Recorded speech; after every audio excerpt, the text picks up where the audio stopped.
Greetings. I'm Brother Bryant from the Congregation of Israel, the Biblical School of Global Liberation for all oppressed peoples. I'm also a representative of the NMP, or the Nazarene Messianic Party, and I would like to welcome everyone back to another installment of our book reading and dialogue, where we're going over the work of Mr. Paulo Freire, the Pedagogy of the Oppressed. And as always, it's a pleasure to be with you all to dialogue, and that's what this is about. It's about learning and educating one another, and also you know um, learning and studying. And this is a great platform for all of us to be a part of, because I've learned so much from different viewpoints that all of you comrades have brought to the table in the past book readings, and in this current one that we have started a couple of weeks back.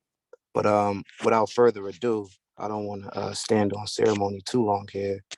I'm going to start off with the song. And give me 1 second, because I'm kind of flustered here. Forgive me for that. But yeah, I'm looking for this psalm, and give me 1 second. You guys, bear with me. I'm just going to grab this psalm real quick. It's actually Psalms 52, I believe. But let me double check. Okay.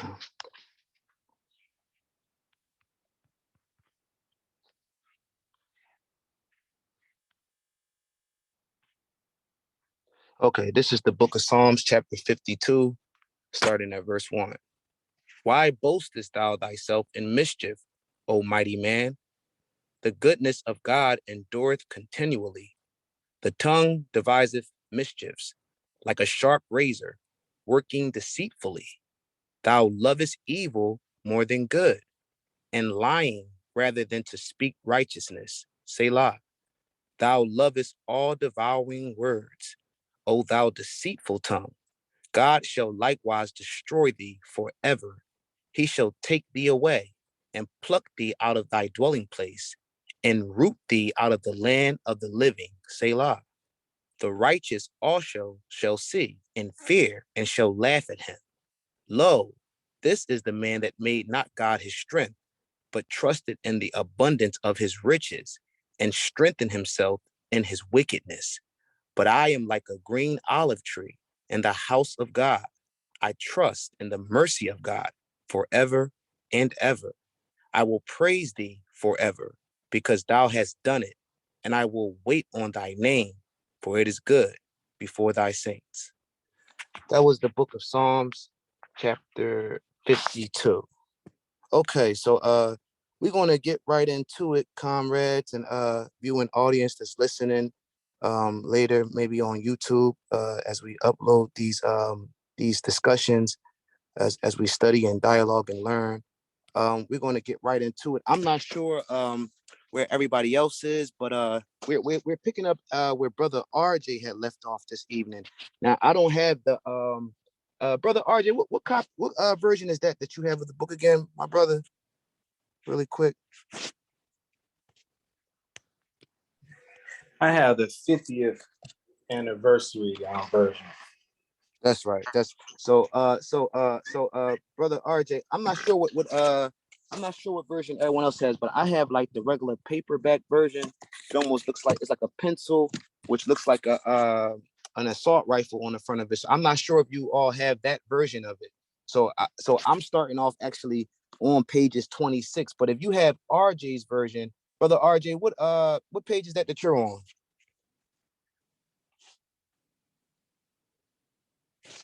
I'm on page, well, I stopped at 52. So the sentence was say a different type of false perception occurs.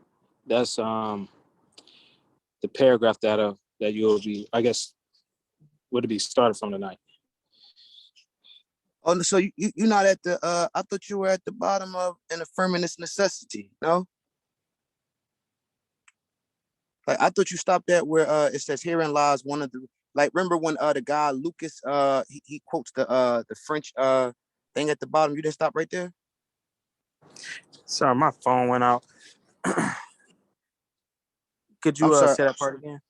Oh no, forgive me for that. Excuse me. No, remember, I thought you stopped at George Lucas quote at the bottom of page 52, where he was it was like the quote in French. You didn't stop right there? No. I don't know why I thought you stopped right there.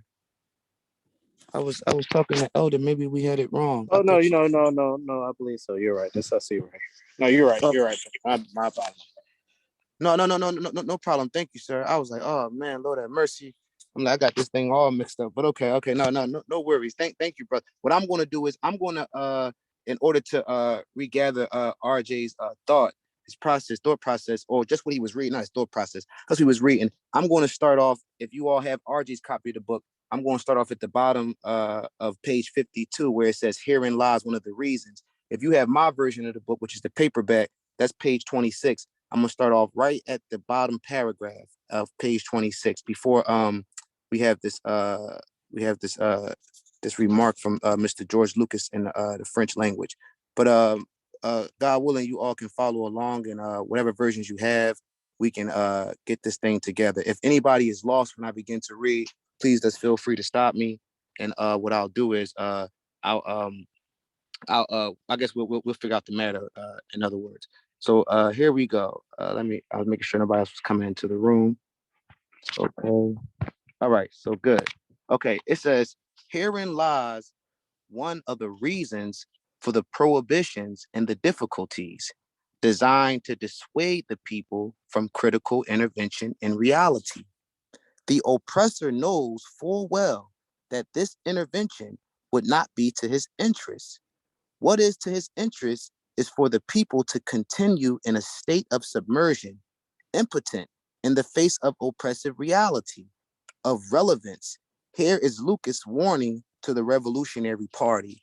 And I took the privilege of translating this quote that he put at the bottom. And it says, in the English language, it says, it must, to use Marx's words, explain to the masses their own action, not only in order to ensure the continuity of the revolutionary experiences of the proletariat, but also to consciously activate the further development of these experiences.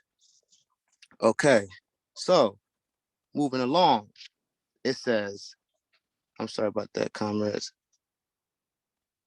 Forgive me for that.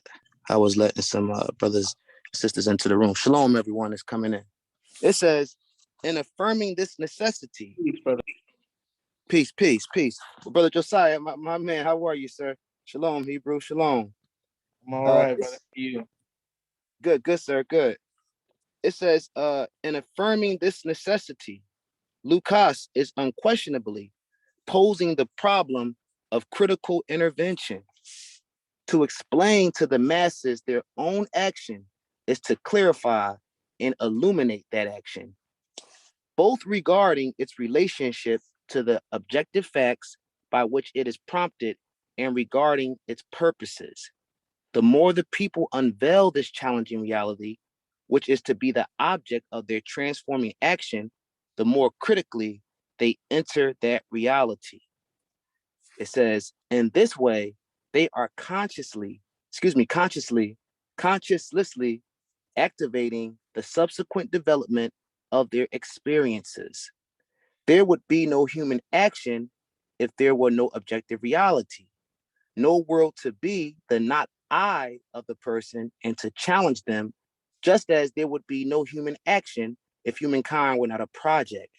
If he or she were not able to transcend himself or herself, if one were not able to perceive reality and understand it in order to transform it. So before I move on to the next paragraph, was it anything that anybody got out of that paragraph that they wanted to bring out, or just look at, or even make mention of?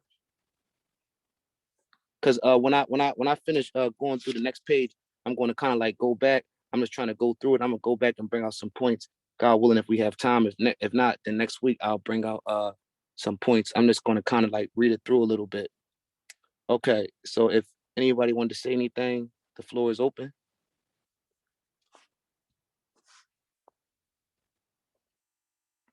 Okay, so moving right along.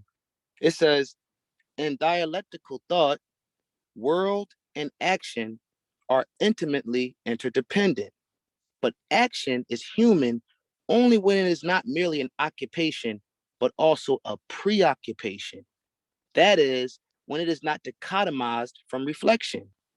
Reflection, which is essential to action, is implicit in Lukács' requirement of explaining of explaining to the masses their own action, just as it is implicit in the purpose he attributes to this explanation, that of consciously activating the subsequent development of experience. For us, however, the requirement is seen not in terms of explaining to, but rather dialoguing with the people about their actions.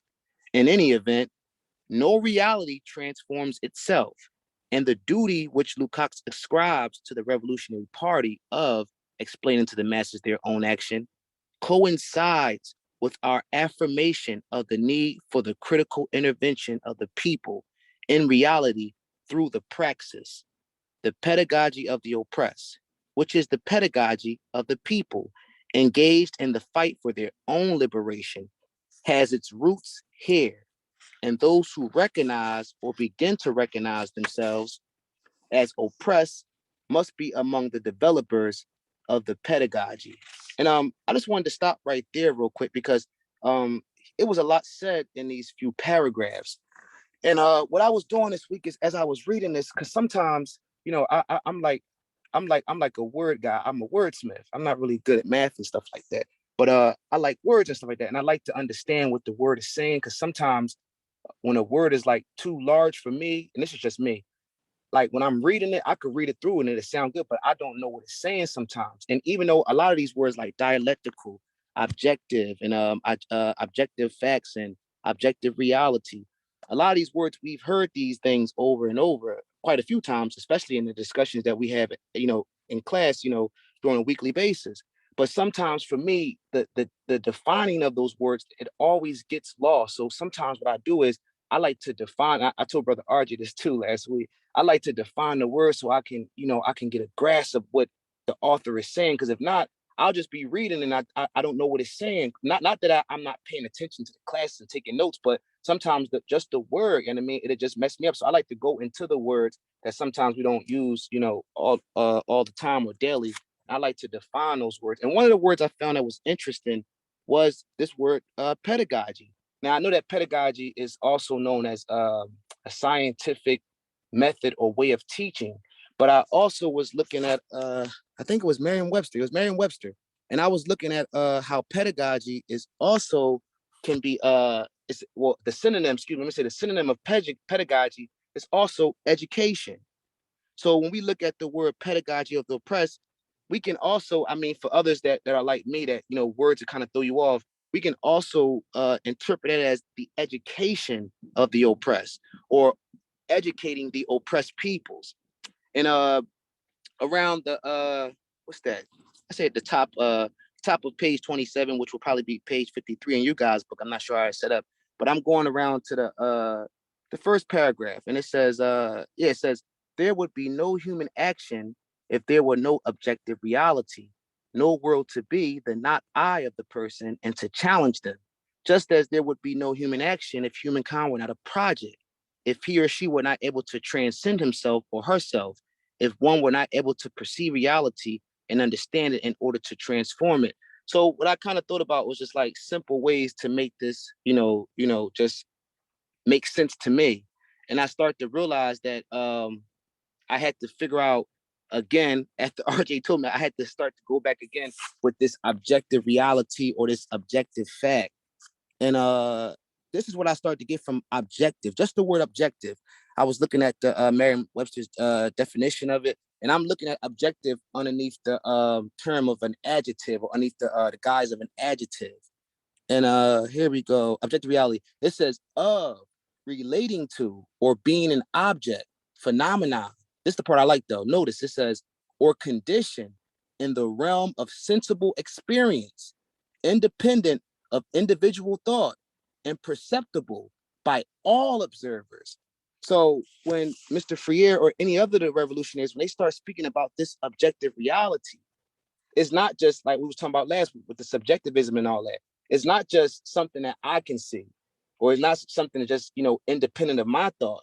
It's the perceptible or the perception that all observers can witness, right? And then when it says objective fact or reality, or not reality, but early when it said objective fact, it's talking about the actual conditions in which everybody is able to perceive or see. Because facts is something, it's the state of being actual, the state of being true, a fact.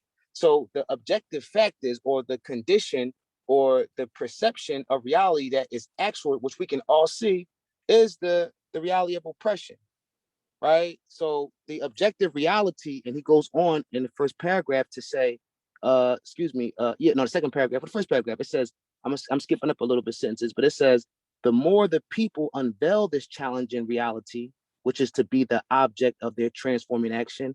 What is the object of their transforming action?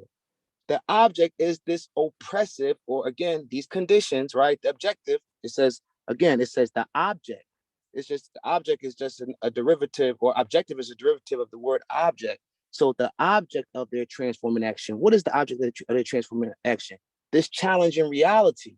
So this challenging reality where we see the abuse, we see the tyranny, we see the exploitation. This challenging reality should be the object, right? It should be the causation of our transforming action.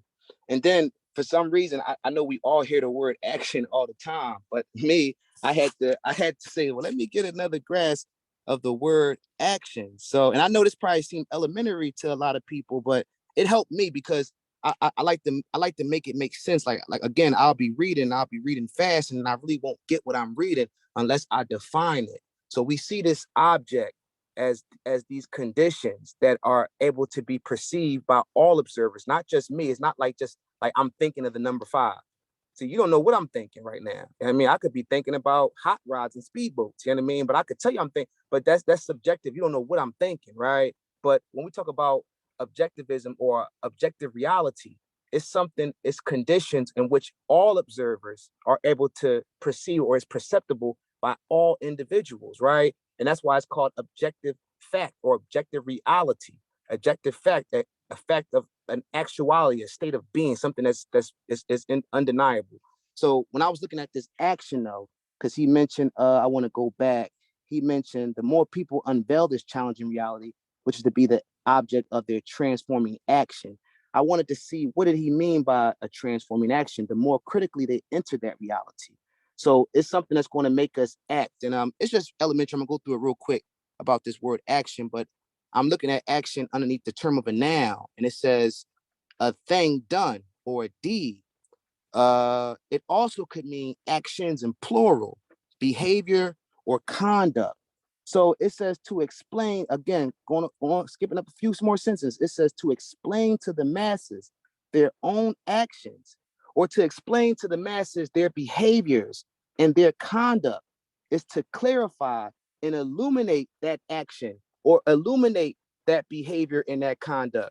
So what in other words, what I got from it is that we're trying to show one another, because we're doing this education of the oppressed and others, right, through dialogue, and we're trying to show each other how our actions or behavior, if you want to call it participation, how it has created this objective reality, or how it's created this oppressive condition that we all live in, this concrete material world that, the planet, but inside of it, this social system known as capitalism, how our behaviors and actions have created it. Okay. So I'm gonna skip down a little bit because I don't want to be all over the place, but just bear with me for a second. So I was trying to get the whole thought out with defining these terms. And it says, it says, there would be no human action.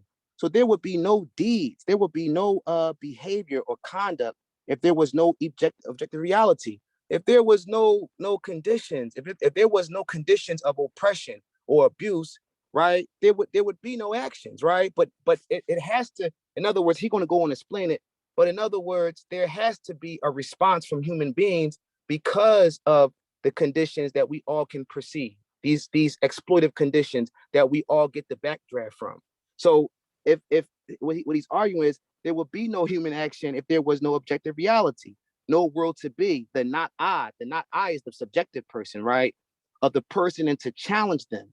Just as there would be no human action if humankind were not a project, if he or she were not able to transcend himself or herself, if one were not able to perceive reality and understand it in order to transform it. So, in other words, life, when we look at life, Bible talks about in the heart is the issues of life. When we look at life, we always see room for problem solving. So, Mr. Freire, what I was getting from it, you know what I mean? And I know after I finish, if any brothers and sisters want to add on, that'd be awesome. But what I was getting from it is that because we live in a society where there is problems, because we live in a society that is unjust, and even if we live in a society that was just, there's always going to be objective reality. There's always going to be conditions that everybody can perceive beyond their own independent thoughts. And us as servants, or us as saints, or us as the peacemakers, we're always going to be faced with different situations, and we're always going to be faced with problem solving. So that right there is going to have either our behaviors or our conduct either in righteousness or either in unrighteousness, or that's going to have our deeds either to transform it or to not do nothing at all and leave it the way it is, right? Our actions. So it says, I'm gonna go in the second paragraph now. It says, in dialectical thought, world. I'm sorry, does somebody want to say something? Yeah, I would like to say something. Yes, sir. Sure. Climb on in, brother, please. Yeah, I just want to so just listening to that and also reading it, it just makes me think about in the Bible when it talks about, and God should send them a strong delusion that they should believe a lie. Because from what I'm hearing is that because of this false perception, and it's not a denial of the facts, it's just a reinterpretation of the facts. So the oppressed rationalize oppression, and they rationalize the facts. You know, they just they accept oppression and they say this is just how it is. Then the oppressor wants to propagate that state of submersion to keep them in this delusion that nothing can be changed, in which when I'm further gathering is he's adding more to this thing that we're learning about dialectical thought. Now he added in, action are intimately independent, so you can't separate the two, and we must be preoccupied with action of dialogue or dialogical exchange. So it's just hearing it, I can see that you have those that's under this false perception that need this new human, as Freire was talking about, to help explain their actions in such a way that they can start to make a change themselves. And I'm just from that short bit there, man. It's a lot I would like to say, but I don't want to hold up the time. But man, yeah, I like everything that's being said right now. So I yield. Yes, sir, brother. Man, no, I appreciate it. We're gonna take our time with it because God willing, as long as the Most High give me breath in my lungs and strength in my body, we're going to be getting into this for the next couple of weeks, and then another comrade to come up. So we're gonna take all the time we need. Elder encouraged all of us to slow walk this thing, slow roast it. So man, please feel free. Anyone, whoever wants to jump in, hey man, help me out here. You know what I mean? Because that's what this is about. We're studying and we're learning and dialoguing together, and we start to like. I'm glad you mentioned about this new human, this transformative human, or this born again person. I heard you mention it. I'm glad you brought that back to my remembrance, because that's was what we was building off of since we started to get into the book. And I like what you said. This new human being must show the individuals who are still under or still submerged in the indoctrinations or philosophies of the oppressors. They must teach them, and he's going to get into that too. And me, you talked about that before, brother RJ, about how many of us have internalized the ways of the oppressor, and he's going to get more. He's going to explain it, but I'm glad you brought that up about this new human being, or this transforming human being, or this transformative human being. So thank you for that, brother. And again, if anybody, you too, brother RJ, whoever, if you want to jump in and say your piece, please, by all means, just stop me and I'll right away. You know what I mean? I'll yield the floor over to you. I'm going to come back to that second part because I wanted to deal when he was talking about dialectical thought. So maybe next week I'll deal with that because I wanted to bring out some stuff. I heard brother RJ mention something too. I wanted to actually bring out the definition and like kind of like define when he was talking about occupation and preoccupation because it gets interesting because we see it says real quick, it says, but action is human only when it is not merely an occupation, but also a preoccupation. And when I started to define the words, again, I know the elementary words, occupation, right? Brother Brian, that's a job. But no, when you read Merriam-Webster's, you see different references and you can see different ways how you can use the word. And when you apply the defining of the word to its proper context, what Mr. Freire is bringing out, it starts to give us another view of it, right? But I don't want to waste a lot of time because we're going to have time to recap and dialogue next week as well, and then other brothers and sisters might join into the conversation. So I want to leave some space there. So I'll keep continuing on. I'll read the last paragraph again on page 27, which will be page 53 if you have the book that Comrade RJ has. It says, for us, however, the requirement is seen not in terms of explaining to, but rather dialoguing with the people about their actions. In any event, no reality transforms itself, right? It says, and the duty which Lukács ascribes to the Revolutionary Party of explaining to the masses their own action coincides with our affirmation of the need for critical intervention of the people in reality through the praxis, right? From taking the text off the pages and applying it to the concrete material world or making it applicable to society. So what we learn in these books, what we learn in the classes, taking it out to the street and demonstrating it right through the praxis, he says. The pedagogy of the oppressed, or the education of the oppressed, which is the pedagogy or education of people engaged in the fight for their own liberation, has its roots here. And those who recognize or begin to recognize themselves, as oppressed must be among the developers of this pedagogy or of this education, right? Or of this scientific method of teaching, right? No pedagogy, which is truly liberating, can remain distant from the oppressed by treating them as unfortunates and by presenting for their emulation models from among the oppressors. And that gets good too. I'm gonna keep going because I'll come back to a guy when I want to get through. As I was rambling a lot and talking, but I'll keep going for a minute. It says the oppressed must be their own example in the struggle for their redemption. The pedagogy of the oppressed, animated by authentic humanists, not humanitarian, but humanist generosity, presents itself as a pedagogy of humankind. Pedagogy, which begins with the egoistic interests of the oppressors and egoism cloaked in the false generosity, we spoke about that last week, Comrade RJ, of paternalism, and makes of the oppressed the objects of its humanitarianism. Now, notice this, it says, itself maintains and embodies oppression.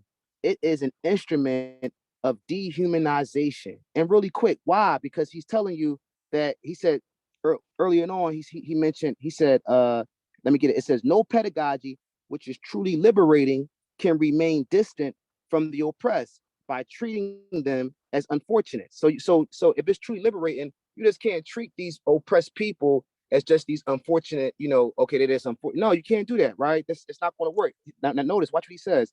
He says, and by presenting for their emulation models from among the oppressors, emulation, in other words, to imitate. So like, these rags to riches stories, they try to like, make us feel good with the Jeff Bezos cats, or these cats that, went from zero to hero, right? They try to entice us with these things, right? It says that by treating them as unfortunates and by presenting for their emulation or by imitating these models from among the oppressors, right? They try to show us these people that have went from the ranks of, nothing to this, and you can do it too. In other words, right?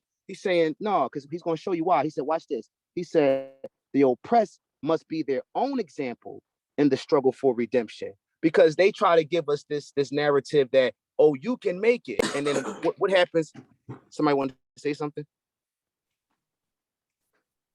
I'm sorry, I wasn't looking to see if anybody came in the room. I thought I heard something. Oh, excuse me for that. I'm sorry, y'all. So what happens? I kind of lost my train of thought. I thought somebody was speaking. Forgive me for that. But what happens? They try to give you an interest, not an interest, but in other words, like when we look at school, the school system, they give you a curriculum. And Mr. Lennon mentioned this. I was talking to Elder Judah about this a couple of days ago.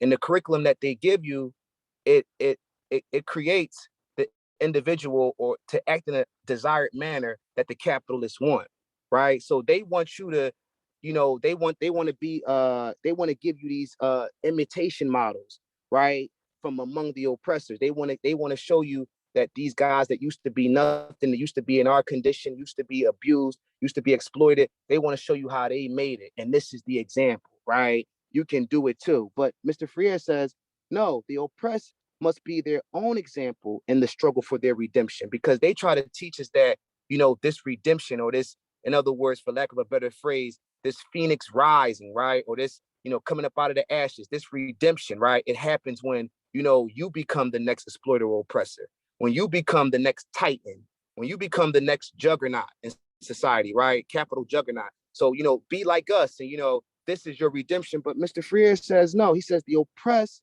right, must be their own example in the struggle for their redemption. So in other words, we have to look at each other.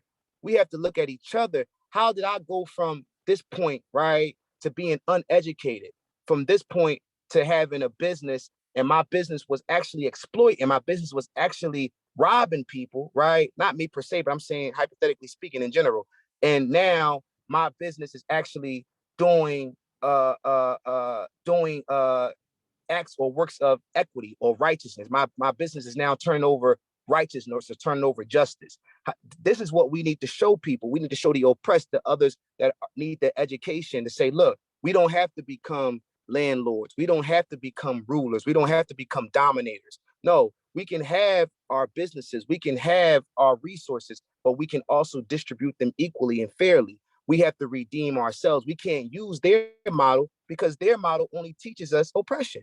Their model only teaches us suffering and bloodshed, or we learned in the school social murder, or the Bible will call it violence, right? But I'm gonna keep going. It says the pedagogy of the oppressed, animated by authentic humanists, not humanitarian generosity, presents itself as a pedagogy of humankind. Why? Because it's natural. It's not the humanitarian. He wants everybody to say, "Hey, look at what I did," or philanthropy. I done all this, rape, robbery, and pillaging around the world, and now I'm gonna give some kids in Africa some water, some clean water. I'm a humanitarian. No, because for one, he's still not going to still not going to redistribute his goods or his wealth or his resources. He's still going to he's giving them clean water, but he's giving them, quote unquote, his clean water, right? He's making his pipelines to give him the water that he's calling clean, but it's still his water. It's not that, okay, no, I'm going to relinquish the water and give it to the poor African children. No, it's my water. I'm just going to clean it up for you, right? This is that false generosity. This is that humanitarian, that philanthropy nonsense. No, Mr. Freire is arguing that the pedagogy of the oppressed animate, right? Or, that means to make alive, to quicken, the Bible would say, by authentic humanists, by us, by the oppressed, by authentic humanist generosity, presents itself as a pedagogy of humankind, meaning that we really understand each other's woes. We really understand each other's conditions. Why? Because we come from the same situation, oppression. We have something in common, abuse. We have something in common, exploitation, to be crushed, to be at the bottom. We have this in common, whether we tow truck drivers, mechanics, SEPTA bus drivers, whatever our occupation is. We are all laboring for resources which should be equally, according to everyone that has their need, according to their need, let me say. So it says, again, humanist generosity presents itself as a pedagogy of humankind. He says pedagogy, which begins with the egoistic interests of the oppressors, he's going to finish his thought, and egoism cloaked in the false generosity of paternalism, and makes of the oppressed the objects of its humanitarianism. Itself maintains and embodies oppression. It is an instrument of dehumanization. And I mean, just to embarrass you, just to say that you're less than, right? And I mean, I'm going to give you something here. Take some, a couple of scraps and go about your way. And watch what Mr. Freire says. He says, this is why, as we affirmed earlier, the pedagogy or the education of the oppressed cannot, again, it cannot be developed or practiced by the oppressors. I think we was having a conversation about this.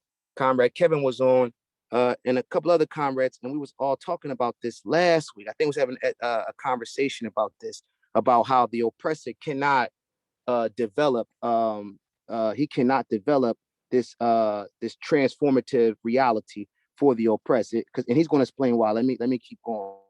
It says, this is why, as we affirmed earlier, the pedagogy of the oppressed cannot be developed or practiced by the oppressors.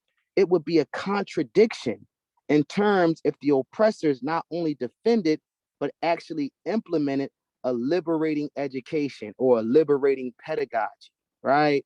But if the implementation of a liberating education requires political power, notice, and the oppressed have none, right? I'm gonna read that again. It says, but if the implementation of a liberating education requires political power and the oppressed have none, watch this, notice, how then is it possible to carry out the pedagogy of the oppressed prior to the revolution? How is it possible? How can, if we don't, if hold on, let me get it again one more time. It says, but if the implementation of liberating education requires political power, it requires political power, and the oppressed have none. We don't have any political power. How then is it possible to carry out the education of the oppressed prior to the revolution? So how do we do it? He's posing a question. And watch what he says. He says, this is a question of the greatest importance, the reply to which is at least tentatively outlined in chapter 4. Now he's going to start to explain. He says, one aspect of the reply is to be found in the distinction between systematic education. Again, in the Communist Youth League, Mr. Elder Judah mentioned it a couple of days ago in another class. Mr. Lennon goes into this, right, about this education, right, from the bourgeois. But I don't want to go off on a tangent. But let me keep reading. It says one aspect, and I only said that to mention to all who haven't downloaded because we can start to have some good dialogue as we continue to read this book and in the weeks to come, because it'll bring more light and clarity. I wish I had it up on my history, but I don't. But it's okay, because we'll recap next week and all that. But I'll continue. It says one aspect of the reply is to be found in the distinction between systematic education, which can only be changed by political power, and educational projects. And watch this, which should be carried out with the oppressed in the process of organizing them. So that's like we doing now, right? With these Zoom classes, right? We know that in order to transform our condition, we need political power. I mean, to really, in other words, for the communist state, right, to take over and swallow up other governments, right? We need political power. He says that how they going to do that? How they going to have this power to do that prior to the revolution? He's explaining. He says because systematic education, which can only be changed by political power. And then he says, and educational projects, right? Having these discussions, book readings and dialogues, right? Or even if we're just encouraged to set up study groups and start to develop these study groups in order to engage with our, respective cities we are in, to engage with youth or to engage with individuals that seem interested about the information. Educational projects, right? Which should be carried out with the oppressed, with us, with the proletariat, in the process of organizing them. So in other words, in order to start this liberating education, in order to get this revolution on its way, we have to have educational projects, right? Because we're trying to gain political power.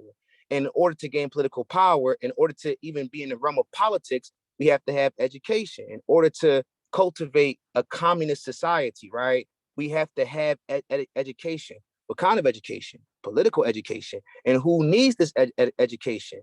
The oppressed, the proletariat. Why? Because they're only taught to go to work. We were talking about this not too long ago. All of our occupations and these institutions of oppressions, or these universities and schools, if you will, right? All of our occupations are encouraged for us to just be robots and, just learn how to accumulate wealth, learn how to save, learn how to put away, you know what I mean? And learn how to just keep making money. None of our education systems, right, from the bourgeois, right, from the ruling class, none of their education apparatuses show us how to liberate ourselves. So how do we liberate ourselves? By what we're doing right now, having dialogue, right? By studying, right? And studying what? Studying communism, right? Studying just or past revolutions, and studying every aspect, or studying every synonym, anything that coincides with righteousness and justice and equity, right? Impartial. So this is what we're doing. We have to do this because why? You're not going to find education from the capitalists to overthrow them. Why would they do that? If I'm in power and I'm oppressing you and I'm destroying you and I got my foot on your neck and I'm benefiting from it, or like the scripture says, I'm living deliciously from it, right? Why would I give you the artillery or the ammunition to destroy me? I'm not going to do that. So in other words, reality, like he said in pages 27, on page 27, was it? Yeah. He said that in any event, reality doesn't transform itself. So something has to be the causation of the reality, or the objective reality, right? Something has to be the causation to transform. And what is it? It's human action. He explained it already in page 27. The deeds or the conduct or behavior of the human being, of the proletariat, right, causes the society that we live in today, which we all complain about, which we all are tired of, right? It causes us to do something, not just say how bad it is, not just talk about it. That's one point of it, because talking about it and dialoguing, as Mr. Freer encourages, that is starting to develop, well, what should we do? It starts to develop, what's it called? The thought escapes me, but it starts to develop, I can't think of it, but I don't want to get lost in that. But it starts to develop what's it is ways, or now I don't want to say roadmaps, but it starts to develop ways on how do we resolve issues, right? Or resolve the conflict. That's what our education projects do. The capitalists won't do that, okay? So I want to keep going real quick. Did anybody want to add on to anything or bring out something? I do, Brother Brian. I just have a little something to say, because I was thinking about, as you were just talking about this, it's really good. I was just thinking about paternalism and how just this whole idea of paternalism, sometimes it seems like, I won't say it steals it away, but in some ways, I guess if we don't know and we don't really take time to really look at the conditions and really think critically about why things are the way that they are, a lot of times it seems like that this paternalistic attitude steals away kind of our human power to change our situation, or at least in our mind. I think that it can happen that way.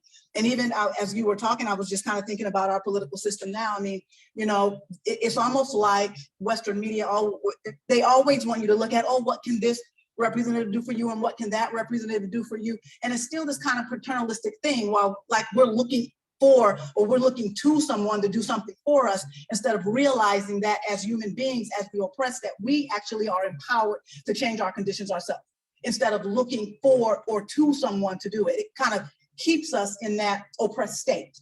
So I don't know, I was just kind of thinking about that as you were sharing. Oh, thank you, Sister Tanya. Before I piggyback off your thought, did anybody else have anything to say? I know I was going on. Forgive me for that, comrades. Did anybody else have something to bring out? Okay, no worries. I was going to say. Actually, can you hear me? Oh, sure. Yes, ma'am. Go ahead, Sister Shana. Sure. Hey, Shalom, comrade. How are you? I'm all right. How are you? Good, sister. Good. Good. Yeah, I just wanted to actually, sorry to kind of like, you said before I piggyback off of that, I actually wanted to kind of piggyback off of what Sister Tanya was saying. Because I was just having a conversation with Brother Josiah about like the way that the political system is set up.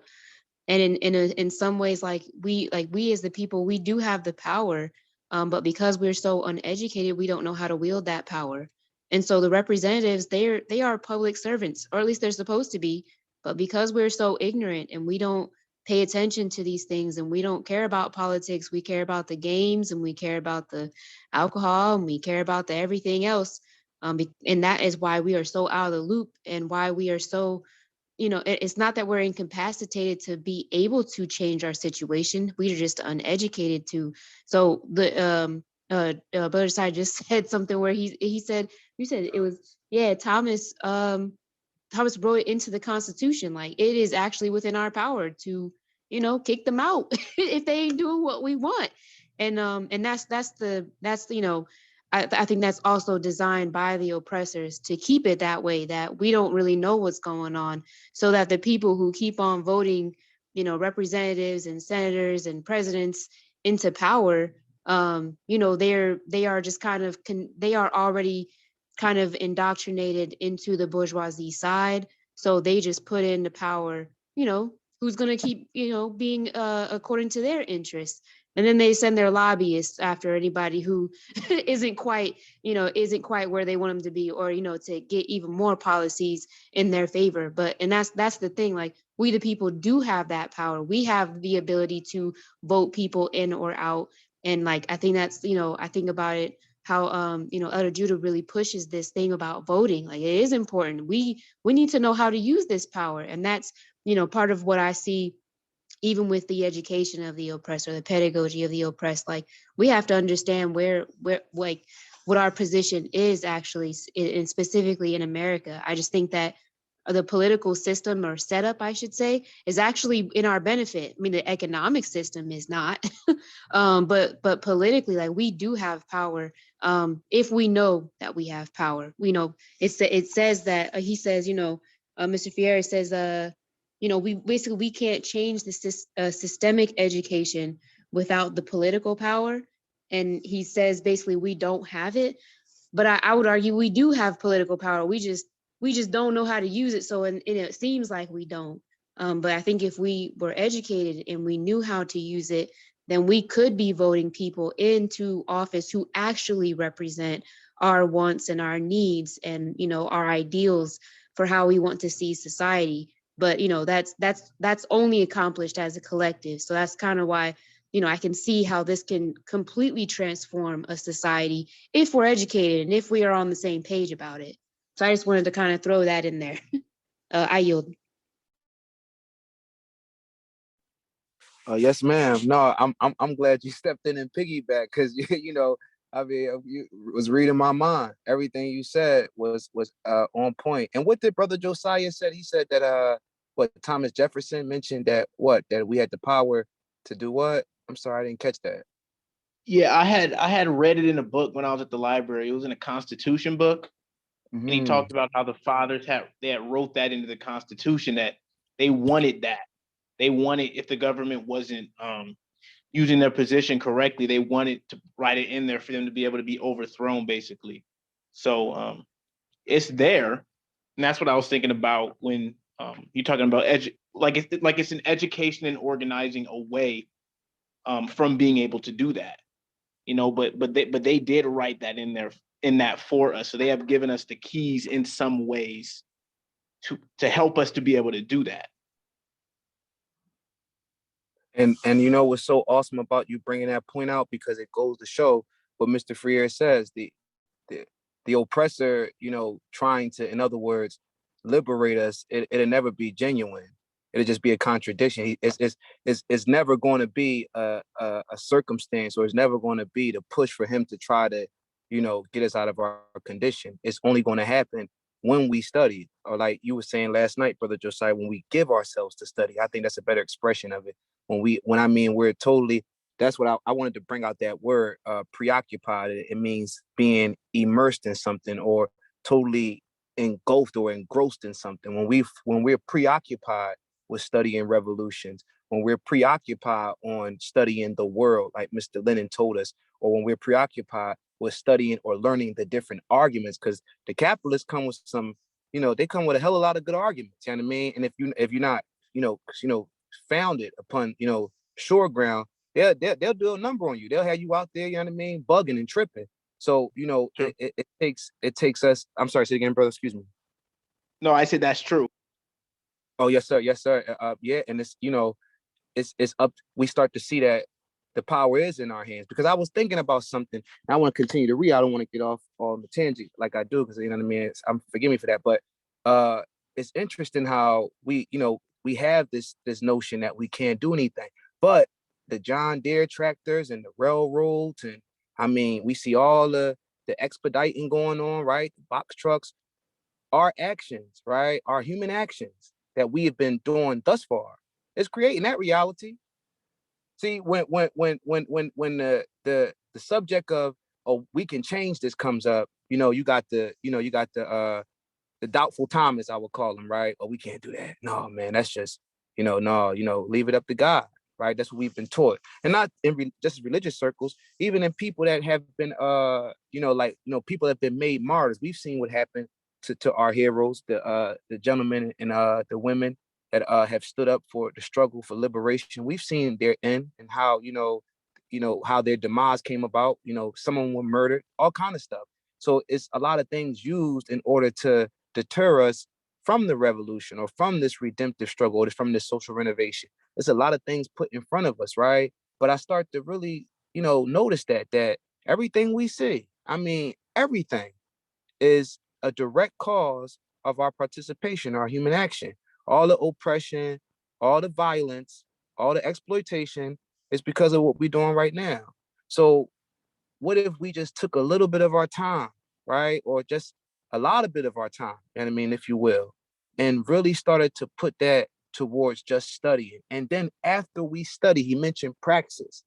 After we study, now we have to go out to these community meetings, or as the elders would tell us. And I mean, Elder Benai told me, setting up tables, handing out flyers. And beyond that, now we have to be able to take our arguments, or even if we wanted to write or publish some works, right, to these so-called leaders, especially our leaders. We know who our leaders are, African American leaders. Now we have to really do something to push or to show that we getting the people organized, or to organize the people, and not just be saying it, right? But really every day involving or being preoccupied with this activity. But I want to continue to go on here. It says, and where was I at? Okay, I'll read this paragraph again. It says, hold on. Oh, I'm sorry. I ain't see your hand up. Come on, brother. I said, man, where's Akishat, the man with the plan? Shalom, brother. How are you, sir? Shalom, brother, and everybody on. Sorry I'm late. I'm just getting in, really from the hospital. And just to piggyback off what y'all was saying, I was just having this type of conversation today with my stepmom. She's older. She's 77, and she brought up. I wasn't gonna bring it up, but she brought up politics due to the fact of the speech that Biden gave today, and she was just as happy as a guinea pig. Saying how much she loved what he's saying and what he's doing, and I can tell that most of her things are based off, most of her thought process is based off of emotion and not education. So when she opened the door, I just walked in. And I said to her, I said, Ma, because the more she talked about Biden, the more she talked about how she hated Trump. I can't stand him. I want nothing to do with him or nobody on his side. I said, Ma, I said, well, that's emotional. I said, we have to look at our surroundings and see where's the benefit. Where do we benefit most? And she was like, well, how do we benefit? I said, well, all you have to do is look at the two and compare them. And there's just been a small window of time that we get to compare, because Trump just left office. He's in his, second year. Say, Ma, soon as he left office, war breaks out. I said, look at our gas prices, our inflation, and our food is high. I say, under Trump, now I'm not a supporter of none of it, but I am a supporter of the lesser of oppression. I was like, our gas never reached over 250. Our the inflation was lower, food costs and all of this other stuff. And I was like, there was no war. She was like, well, war gonna happen. I say, yeah, war is gonna happen when people are greedy and they find a window and a door to open that war, that these capitalists can start war to create revenue. And it just showed me how uneducated we've been over the years and how emotional we've been. Like being at this hospital, like it's a bad thing because of what's going on. Like my dad, he's, and if I got a second, let me explain. My dad goes up and down. He goes in and out. And what I mean by that is that 1 minute he's fine. He talks to you, he can even get up and walk. In the next second, he's down into like a vegetative state for like hours, to where all he can do is stare. He can't swallow, can't chew, can't do anything. All he can do is breathe and look. But then he'll come out of it and he's fine. Like when I was there today, he was down. But when I got home, my mother called me because she's spending the night there. She said, he's back up. He's talking again. But I say that to say is I'm learning a whole lot, because I never really got to open up with him or her like this, and to see that just a generation previous to me, so much happened that seemed hidden within my whole family. My dad, his siblings, everybody, I never knew. They were sharecroppers in Plantersville, Alabama. And my dad kept saying something like real interesting. One of his times when he was about to go down, he kept saying, I'm just gonna say the 2 letters. He was like, a GD 3400, a GD 3400. And I was like, Dad, what is that? What are you saying? He was like, we got $3 for 100 pounds of cotton that we pick. And you better not eat lunch or you're getting $1.50. And so this oppression, I had no clue that it was this close to me. And I'm like, and so by talking to my mom, my stepmom today, I'm really seeing that this education is very much necessary, but we walk into it very emotionally, and we don't pick apart these things to see exactly where the power lies within us, what we can do. Because I was thinking to myself, and I didn't voice this because I didn't want to be an offense to my parents. I said to myself, I was like, wow, look, it's really a thought process of we can do nothing. But from your childhood up to this point where you land in the hospital, there's been drastic change because of movement. Y'all made moves to get out of this situation. And just like everybody else, we say that they've always put in us the same thing. Look at what God has did for us.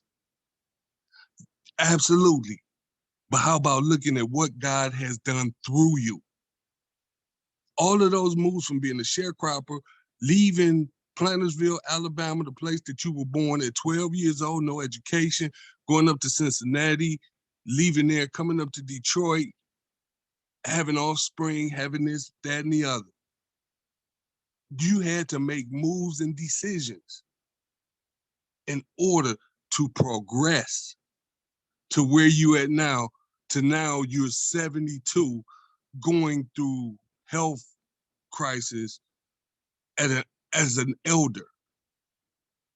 And so when I say that, I'm learning a lot just by being there and talking and just getting the unadulterated truth now. And to seeing how I've watched you do, my mom used to be very much into these political rallies and getting people to vote, but doing all of that, you were still very uneducated about it. You were doing that because you had an agenda of emotionally where you wanted these people to land, not to show where strength and power can be yielded. But I yield on that, brothers. I just wanted to bring that out. That y'all was talking, and it was just blowing me away that I just was going through this today.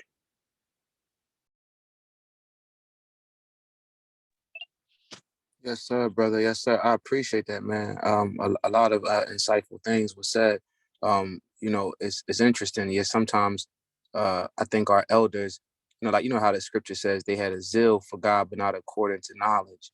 And a lot of times, like I heard you say she mentioned that she like Biden, how much she hate Trump, and because we let the capitalists draw our narrative, we feel as though that. In other words, they draw our narrative, so we feel as though that whatchamacallit, everything that I'm sorry.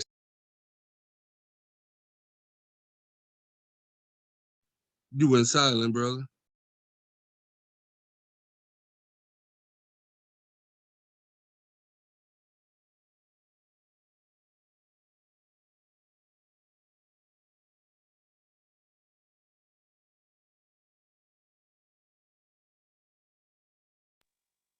Perhaps his phone was disconnected.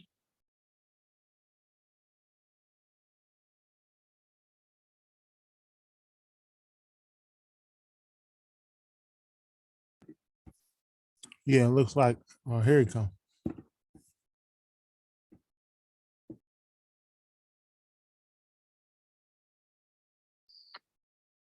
I'm sorry, comrades, forgive me for that. I hit the wrong button on my phone. I know Elder Judah probably thinking that's why I told this boy to do it on the computer. Forgive me for that, comrades. I hit the wrong button.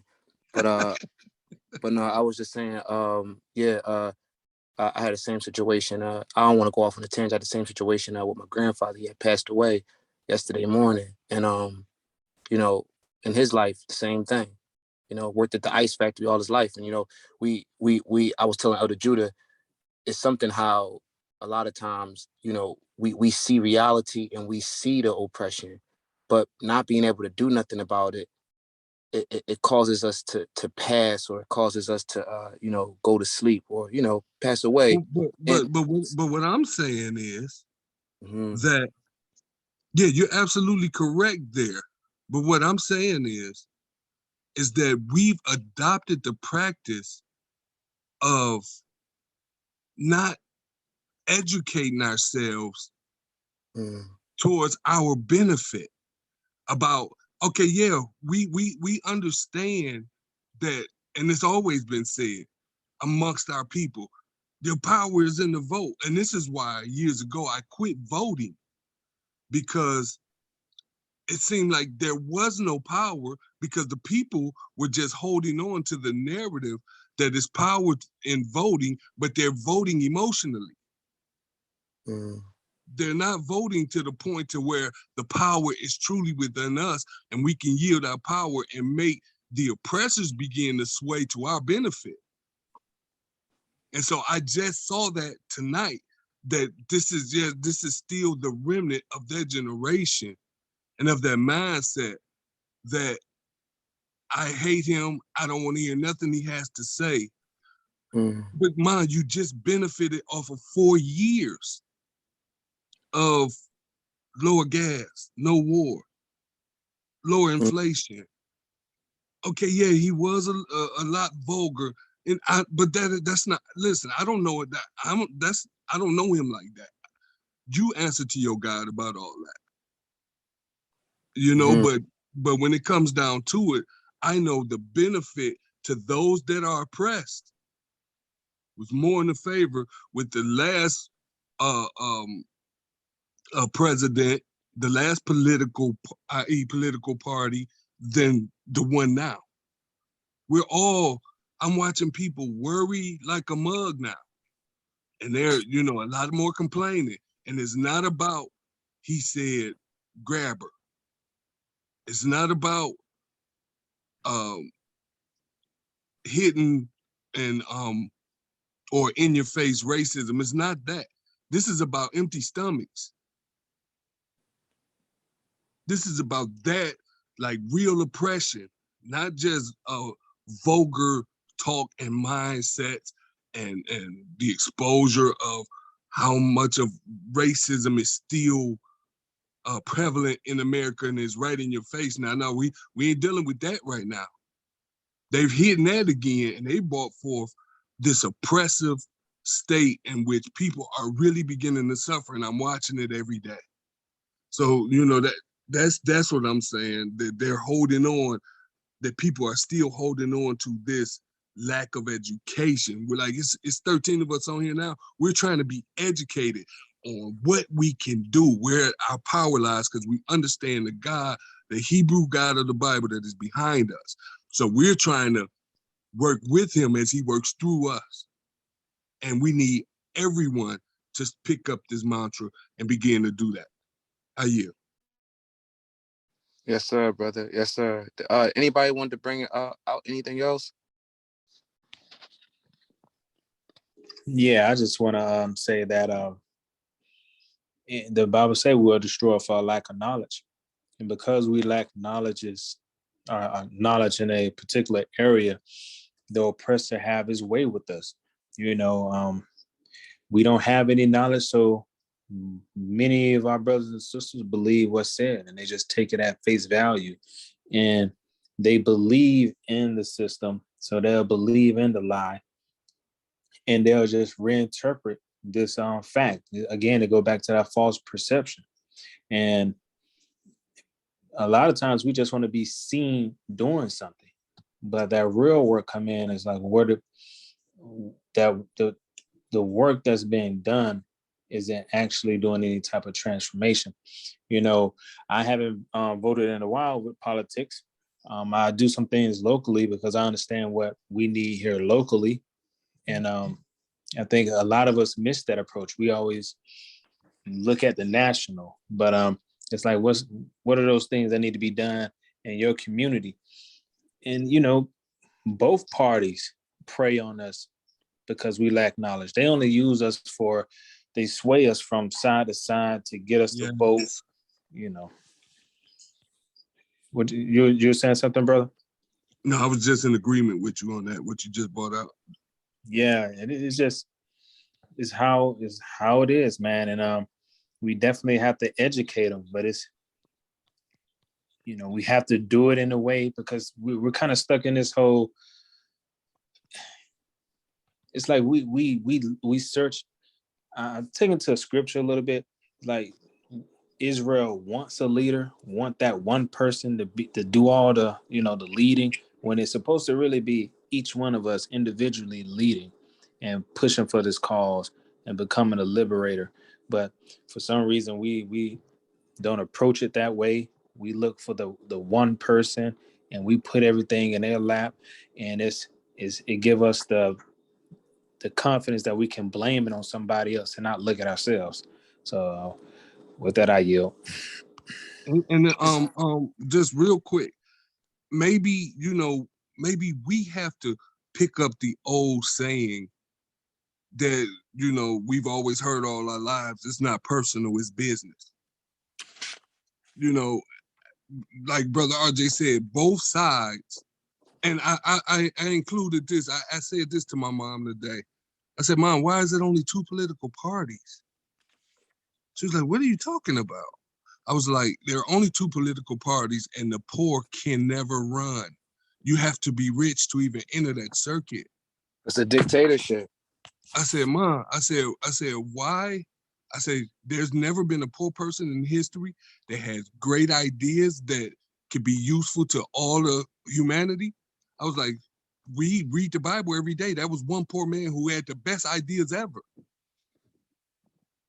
I was like, so, and she had no answer for me.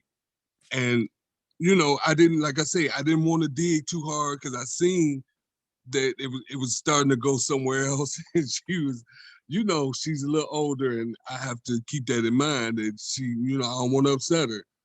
But I do at the same time still have to tell the truth and pose questions that are really going to dig and make her think within herself, even at 77. So, you know, brother RJ, you're right. It's not personal, it's business. Our benefit, the kingdom is at hand. What's going to benefit the kingdom? This is not personal. This is only kingdom business. What are you going to do for us, the whole earth, and life in general? If nothing, then you need to be uprooted. You got to go. I yield. Yeah, that's a pretty good dialogue carrying on. I want to respond off Conrad RJ for some reason. And, you know, we really need to identify the reason. And the reason is because we don't have any educators to teach otherwise. So what predominate the airwaves, our neighborhoods, is miseducation. We need educators. And that's the push, to have educators. You have two political parties, but is actually, we have the liberty to set up others. But that takes education. We have, from the example of the Black Panther Party, they had a candidate run for mayor, their own. You know, all you need is a certain amount of folks. And again, he almost won. Bobby Seale, you know, he literally almost won. So it was like a win-win for them. If he would have won, then that would have helped the Panthers' political agenda more. But he didn't win. But what happened? The name. He was known. He was made known. It led to more publicity. And that helped.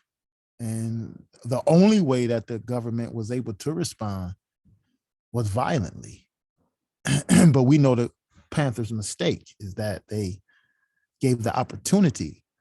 But nevertheless, if we look at how they strategically worked, yeah, I mean, you know, you got to set up your own party. You could, and it's not about changing or, you know, we say this and people think, oh, they default into this mode like we're trying to be fix capitalism. No, man, this is something totally different. We don't, like, we have to be open to the way our actions could change this world, literally. Because that's how the world has constantly been changed, by people's actions. And we have to realize that, hey, people who have made changes in the world were human beings just like us. The difference is possibly that they believed. So yeah, we have it. We just have to focus. Educators, key. And then, you know, you get enough people behind you, it's almost a win-win. If you don't put people in the seats, you're gonna get a voice, or they're gonna hear your voice, and they're gonna talk about you. Same way happened with the Messiah. Once he was known among the people, before you know it, his name was known throughout all Rome. So, and the sect of the Nazarenes. So it's here. You know, the Most High put us in right now, he put us in a position that's if we reassess where we are, I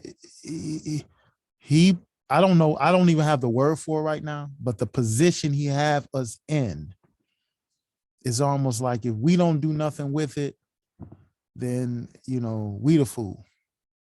But right now, he definitely have set us, especially those of us in America, resources at our hands, education at our hands, books. We have the status of the West, where we can travel and you know, people in second and third world countries can't do that. like we could. They don't have those liberties. So if we stop looking individualistically and looking to assimilate and looking to make it big, and, you know, if we look and gear our idea towards something greater, I think we have the resources. You know, I'll yield with that. With this, Karl Marx said it. It's just seen to be in history.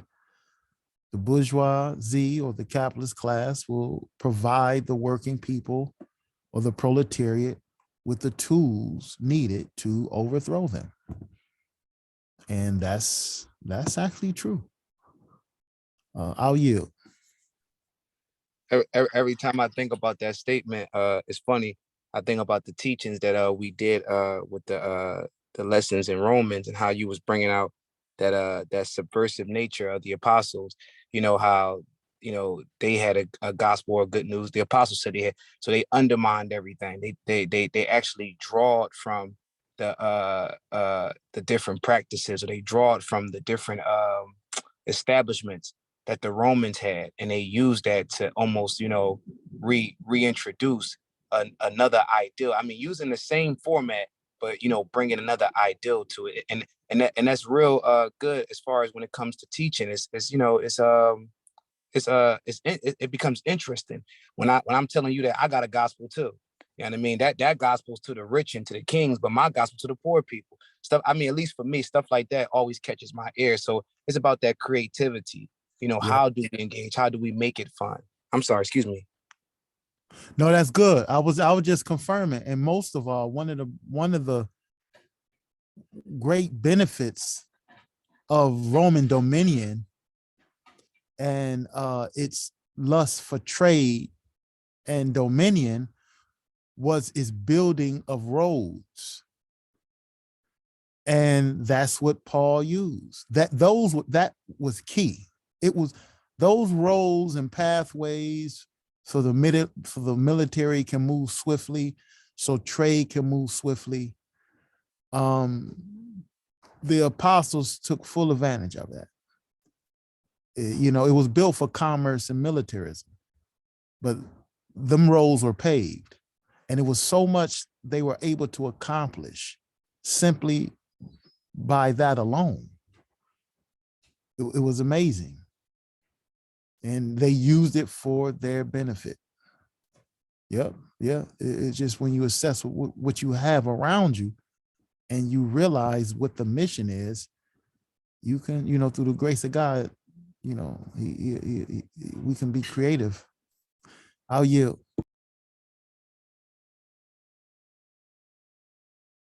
Yes. Man, the dialogue is on fire tonight, as always, man. All praises to the Almighty. That's Can I helpful. Oh yeah, sure. Go ahead, brother. Sure, yes, sir. real quick? Yeah, I just wanted to add in. I feel like that's why a lot of people in general in this society, the masses as we would call them, it's so easy for them to be indoctrinated. I feel like because they're not educated with real knowledges. So when you're not educated socially, how things work, natural laws of science, like when you're just not educated in these things, it's really easy for your emotions, I feel like, to be pulled like to and fro. You know, like you might not know where you're going or coming, but like when you're educated and you're aware of the things that are happening around you and you can break them down and you can explain them and you understand them, it's a lot harder for you to be, I feel like, indoctrinated in a lot of these false ideologies or these superstitions or these different things like that. So just bringing out as far as when we talk about, yeah, the need for educators and the education, I feel like it will bring a lot of people out of these indoctrinations.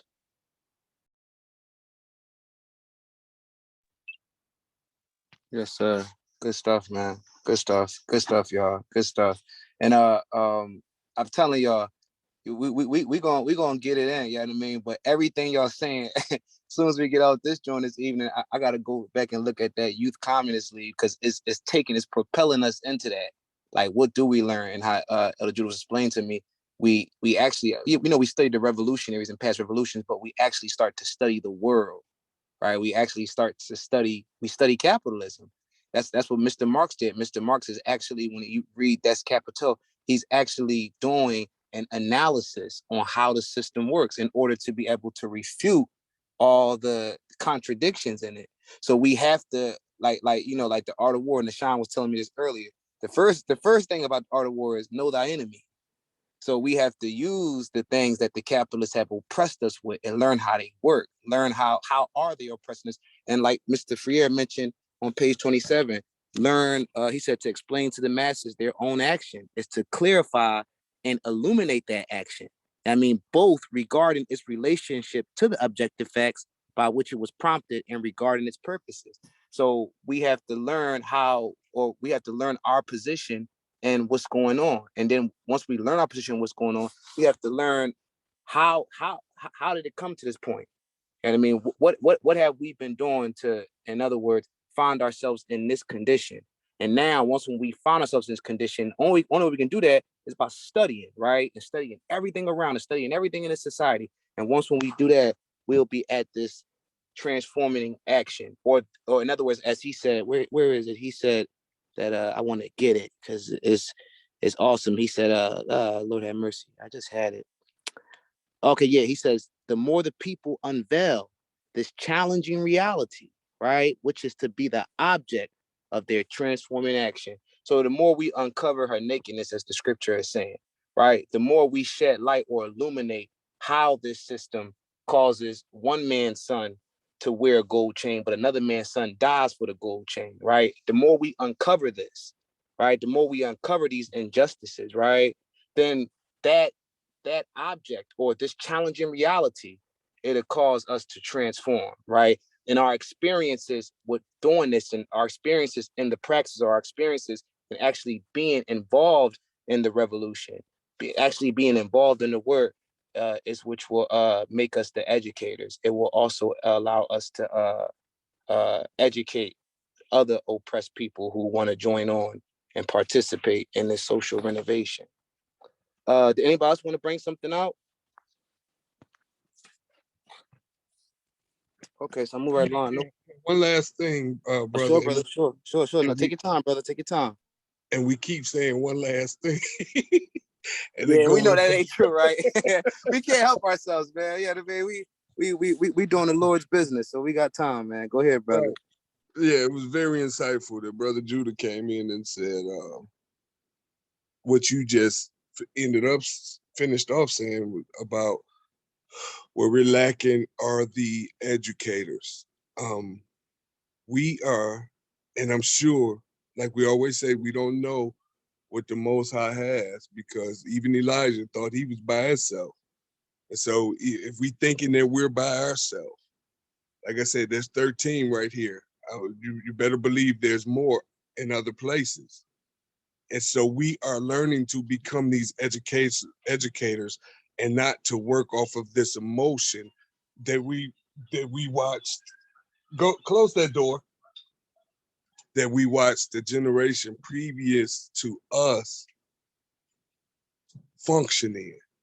So that's absolutely true. We need this. We need educators. Shalom. I yield.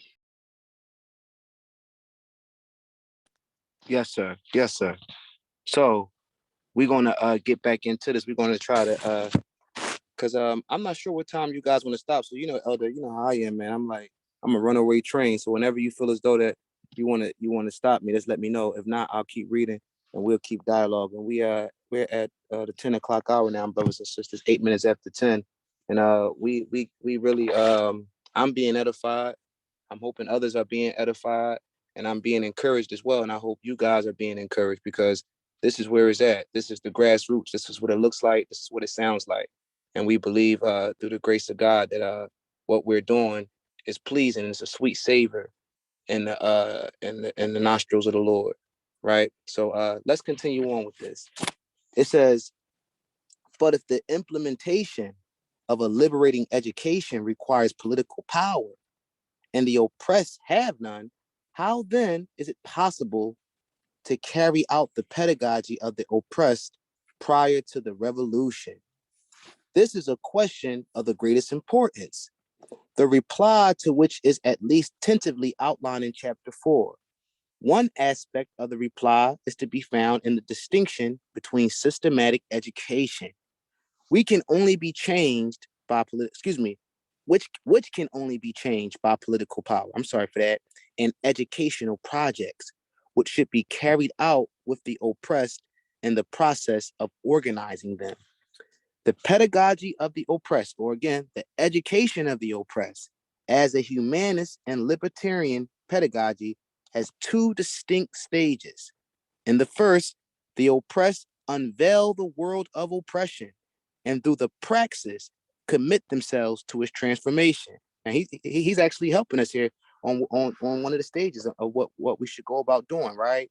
He says in the second stage, in which the reality of oppression has already been transformed, right? Now, in the second stage, the reality of oppression has already been transformed, right? So the revolution is building, right? Or is here, in other words, right? It says this pedagogy ceases to belong to the oppressed and becomes a pedagogy of all people in the process of permanent liberation. So that's for the serfs, the peasants, and the oppressors, right? Now this teaching, this education becomes a permanent stay. It's not going anywhere, right? The rulers are overthrown, right? And the Lord is revealing himself, right? In other words, the scripture would say, he's amongst us, right? And it says in both stages, it is always through action in depth that the culture of domination is culturally confronted. In both of these stages. Now, I just want to go over this real quick, brothers and sisters. What was the first stage? He says, in the first, the oppressed unveil the world of oppression through praxis. So through text, through books, right? We take the texts and books and we make them applicable to the real world, right? That's the first stage, right? It says through praxis commit themselves to its transformation. So by what we're learning and demonstrating what we're learning, this is how the transformation comes. Now watch, notice this. In the second stage, in which the reality of the oppression has already been transformed. So this objective reality is being transformed. It is transformed. This pedagogy, this education ceases to belong to the oppressed. So it's not just to the proletariat anymore. He says, and becomes an education or pedagogy of all people in the process of permanent liberation of everybody, right? The oppressors and the oppressed, everyone. Then he says, in both stages, in the first stage and the second one, it is always through action in depth that the culture of domination is culturally confronted. So again, no pie in the sky, right? Again, one day it's gonna get better. My grandfather said one day. My grandmama said it one day. No. He just showed us. Excuse me. In both stages, it is always through action. What human action?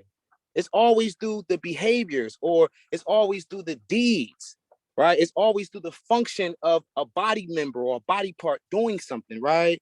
That what? The culture of domination is culturally confronted. So it's us, the servants, the instruments of the Most High, right? We carry out our liberation. Not no babies coming out the sky playing violins with hearts in their hand, X's and O's. That's not what Mr. Freer is saying. And I'm sure the Bible don't argue that, because we learned that from the school. So this ideal of transforming what we see outside, we do that because why? We've actually created the reality which we see outside. We're responsible for the asphalt. We're responsible for the train tracks. We're responsible for the warehouses. We're responsible for the corporations. So if that's the case, we can also hold ourselves accountable to transforming that and redistributing the wealth and making sure that every man and woman has according to their need. We can do that. That's not idealism, right? It's not, because if we made hell, like we always say at school, we made hell, we can make heaven, right? We made the hell, so why can't we transform it, right? So moving right along, it says in the first stage, this confrontation occurs through the change in the way the oppressed perceive the world of oppression. Okay. It says in the second stage, through the expulsion of the myths created and developed in the old order, which like specters haunt the new structure emerging from the revolutionary transformation. The pedagogy of the first stage must deal with the problem of the oppressed consciousness and the oppressor consciousness, the problem of men and women who oppress and men and women who suffer oppression. It must take into account their behavior, again, their actions, right? Your behavior and your deeds, actions in plural. If you look at Merriam-Webster's dictionaries, it's behavior and deeds, right? It says it must take into account their behavior, their view of the world, right? Through subjectivism, their view, right? You know, their own personal view. It says, and their ethics. A particular problem is the duality of the oppressed. They are contradictory, divided beings shaped by and existing in a concrete situation of oppression and violence. Okay, it says any situation in which A objectively exploits B or hinders his and her pursuit of self-affirmation as a responsible person is one of oppression.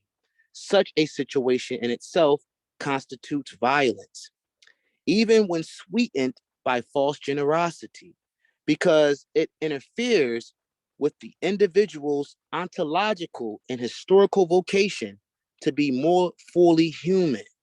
So I guess we're speaking about dehumanization now here.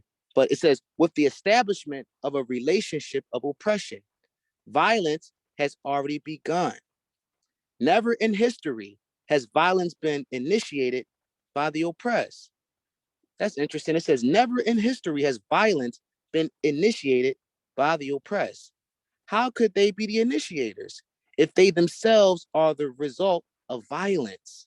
How could they be the sponsors of something whose objective inauguration called forth their existence as oppressed? There would be no oppressed had there been no prior situation of violence to establish their subjugation. So in other words, these oppressors, right? These oppressors, they create the condition. Our participation solidifies the condition. That's what I'm getting out of it. Did anybody see something different? That's what I was getting out of it. No, it's absolutely nothing different. It's what we always say, assimilation. We assimilate into that thought process. That's absolutely correct. And I've never thought of that. That it's not the oppressed that are the initiators of the violence. And that's true. But, you know, once we encounter this violent behavior, we become it instead of squashing the cause of the violence, which are the oppressors and their mindset. We want to take on their mindset, and thus we repeat this constant cycle of violence through a mindset that initially wasn't even yours. We assimilate right into it. I yield. Comrade Sister Shana, you have a hand raised? Come on, sister, what you got? Hey, Shalom. Yeah, thank you. I was gonna comment on a couple I'm paragraphs. sorry, I wasn't paying attention to that hand. Forgive me, comrade. Forgive me for that. It's no problem. I know how it can be. Like if you're not, I don't even know as like the host how you see it. Like if you don't have, I don't know if you just only see it if the participant page is up or something. I'm not sure. But it's no problem, brother. I just wanted to comment on a couple paragraphs back, where it talks about the second stage of the pedagogy. And I'll repeat it. It says, in the second stage in which the reality of oppression has already been transformed, this pedagogy ceases to belong to the oppressed and becomes a pedagogy of all people in the process of permanent liberation. And it just instantly reminded me of what the new covenant is all about. So I just wanted to read real quick in Jeremiah 31 and starting at verse 33. It says, but this shall be the covenant that I will make with the house of Israel. After those days, saith the Lord, I will put my law in their inward parts and write it in their hearts, and will be their God, and they shall be my people. And this is the key as it relates to this, what Mr. Fier is trying to argue in this second stage. In verse 34, it says, and they shall teach no more every man his neighbor, and every man his brother, saying, Know the Lord, for they shall all know me, from the least of them unto the greatest of them, saith the Lord. For I will forgive their iniquity and will remember their sin no more. And it's, when I used to read this stuff before, to know the Lord was just like this mystical thing that I just couldn't touch it. It was intangible. It was unintelligible. I just didn't understand what that meant. But as I've been learning more at the school, when it talks about putting, he says he's going to put his law in the inward parts. Like, I can't tell you how much the scriptures opened up to me just from understanding that the law itself was describing an actual governmental structure. Like, talking about the kingdom of heaven, like, this is a governmental structure, not this, pie in the sky city coming out of the clouds, like, not even out of the clouds. I wasn't even taught that. I was taught we was just gonna sing and praise the Lord in the clouds and have wings, and that was going to be heaven. That was life. To be honest, that just did not appeal to me as a 14-year-old. I was like, this is what I'm doing this for? I think I'm going to just be done with that then.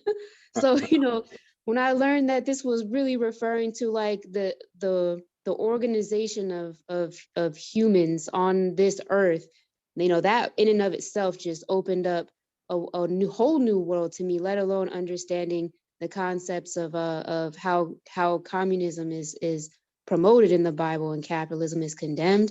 But that being said, when he's talking about the law being put in our inward parts, it's the spirit of the law, not just the letter of the law, both basically when they're in us in principle and in practice, what is produced in that group of humans in that society, it is exactly what we're looking for. Basically, Mr. Fier calls it it's permanent liberation. So just instantly reminded me of this scripture because he's basically saying that now it's like we don't like he says in verse 34, like now we don't need to really teach anybody because everybody knows the Lord. And as I was saying, as I've learned more, like now I understand, like to know the Lord is basically to know justice and judgment, to know mercy and truth.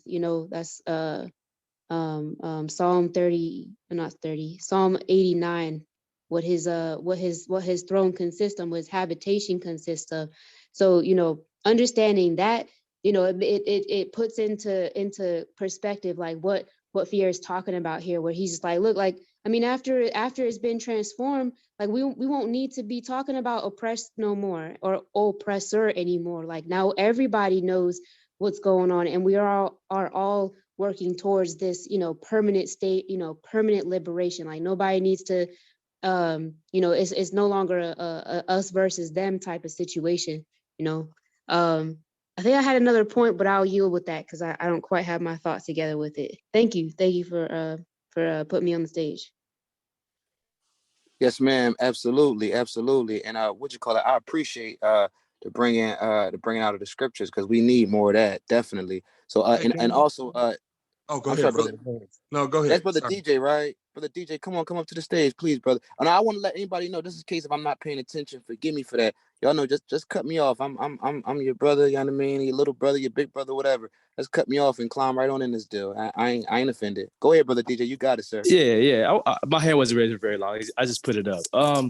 Since we bringing out scriptures, what I saw on the second stage was, I believe it was saying how it no longer belongs to just the oppressed; it belongs to all men at that point. I see that as like a description of Acts chapter 10 with Cornelius and Peter, and basically Yahuwah has to show Peter like, yo, this is not just only for the Jews or the people that you know about. It's also for the Gentiles also, or AKA, Cornelius was a Roman army, so I would count him as a version of the oppressor. So I definitely see, that's like the Bible showing us the second stage happening right there.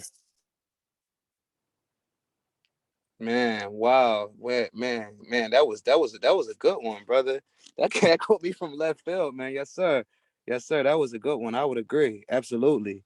Man, because like you said, not only for the Jew, it's also when Mr. Freire mentions in both stages always through action and depth, culture, dominations, culture confronted. Excuse me, it says in the second stage was the reality, oppression has been transformed. This pedagogy ceases to belong to the oppressed, becomes a pedagogy of all people.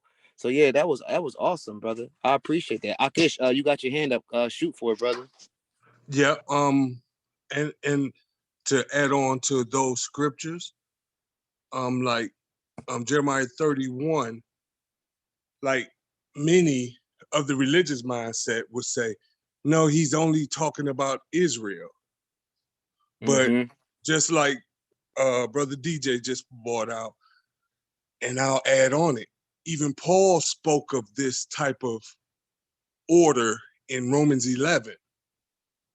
When you read through the whole chapter of Romans chapter 11, you will see the Most High grafting in and pulling out Gentile and the original stock, and then putting the original stock back in. And after all of this whole process is completed with the Gentile and the original Hebrew, what does it say in verse 26? After all that is finished, then in Romans 11, verse 26, after this whole process is complete, he says, and so all Israel shall be saved. So all Israel is going to consist of even the nations that weren't Israel at first, but those who have joined themselves to the covenant. What covenant? The covenant that Sister Shana brought out, Jeremiah 31. So, and the same one that Brother DJ just brought out. So it is for all people. And Brother Friere just brought this out in a nutshell, which made all of us jump to these scriptures. So the Gentile not having the law, doing the things contained within the law, law unto themselves. He's absolutely right. I yield with that. Oh, I'm sorry, I got to jump back in. Excellent. Go ahead, brother. Go ahead. Yes, sir. And so what I see is also what was said before, how basically this pedagogy cannot be led by the oppressor. First, it has to be taught to all the people who are oppressed, which is the first stage. Then the second stage kicks off to where basically, while the oppressor has to become oppressed first, or become like the oppressed, sell all he has and come follow Christ per se. But then he can join it, but not necessarily still not lead it. And the reason why I say not lead it is because you can go back to the Torah with that, where it says, a stranger sojourner should be among these people, but they're not supposed to be like among the people until like the third or fourth generation. So they're not counted as Israel until the third or fourth generation, which obviously, we're in a new covenant, so it might be applied differently. Obviously, we're not waiting 90 years to say, hey, you're part of us now. But we see that, there's a time of I guess, that a person has to be acclimated to that kind of way of person becoming from oppressor to oppressed. I yield. Yeah, wow, that's a good point. That text you're making reference to in Deuteronomy is actually specifying Ammon and Moab, and the other, he's making reference to the King James translated as bastard, but it's Mamzer, and the Septuagint translates it as a man or a child that was born by a prostitute who don't know who their father is. So that didn't apply to all of the strangers, save for Ammon, Moab, and the Mamzer, who could not enter into the assembly until the several generations. And you have the 7 Canaanite nations who had to be totally wiped out. Their nation is at least had to be totally destroyed. Except for them, all others had rights immediately into the fold. Just those few examples are the ones that the Creator held in contempt. Thank you for that edification.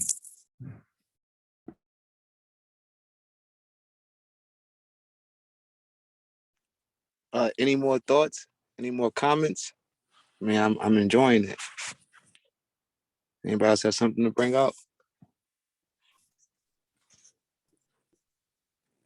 No worries. We're gonna keep this going. We're gonna keep this ball rolling. It says, excuse me. It says, where was we? Oh yeah.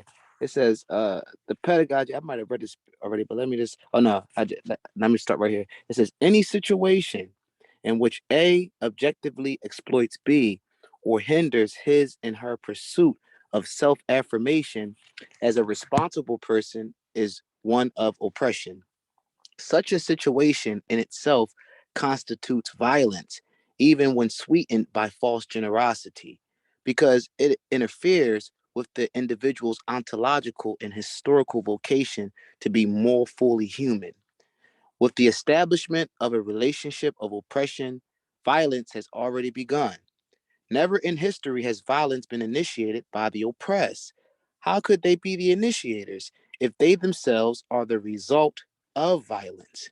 How could they be the sponsors of something whose objective inauguration called forth their existence as oppressed? There would be no oppressed had there been no prior situation of violence to establish their subjugation.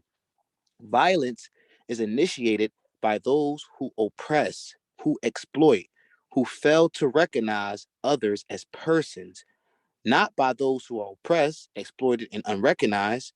It is not the unloved who initiate disaffection, but those who cannot love because they love only themselves. It is not the helpless subject to terror who initiate terror, but the violent who with their power create the concrete situation which begets the rejects of life.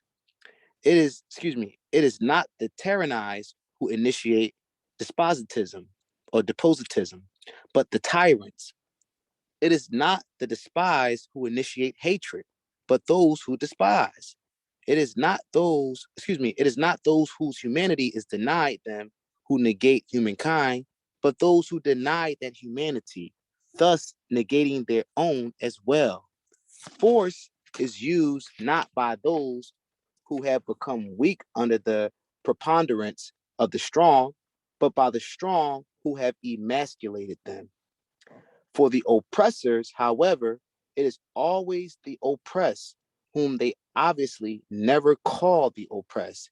But depending on whether they are fellow countrymen or not, those people, or the blind and envious masses, or savages, or natives, or subversives who are disaffected, who are violent, barbaric, wicked, or ferocious when they react to the violence of the oppressors. And we see that all the time, you know what I mean?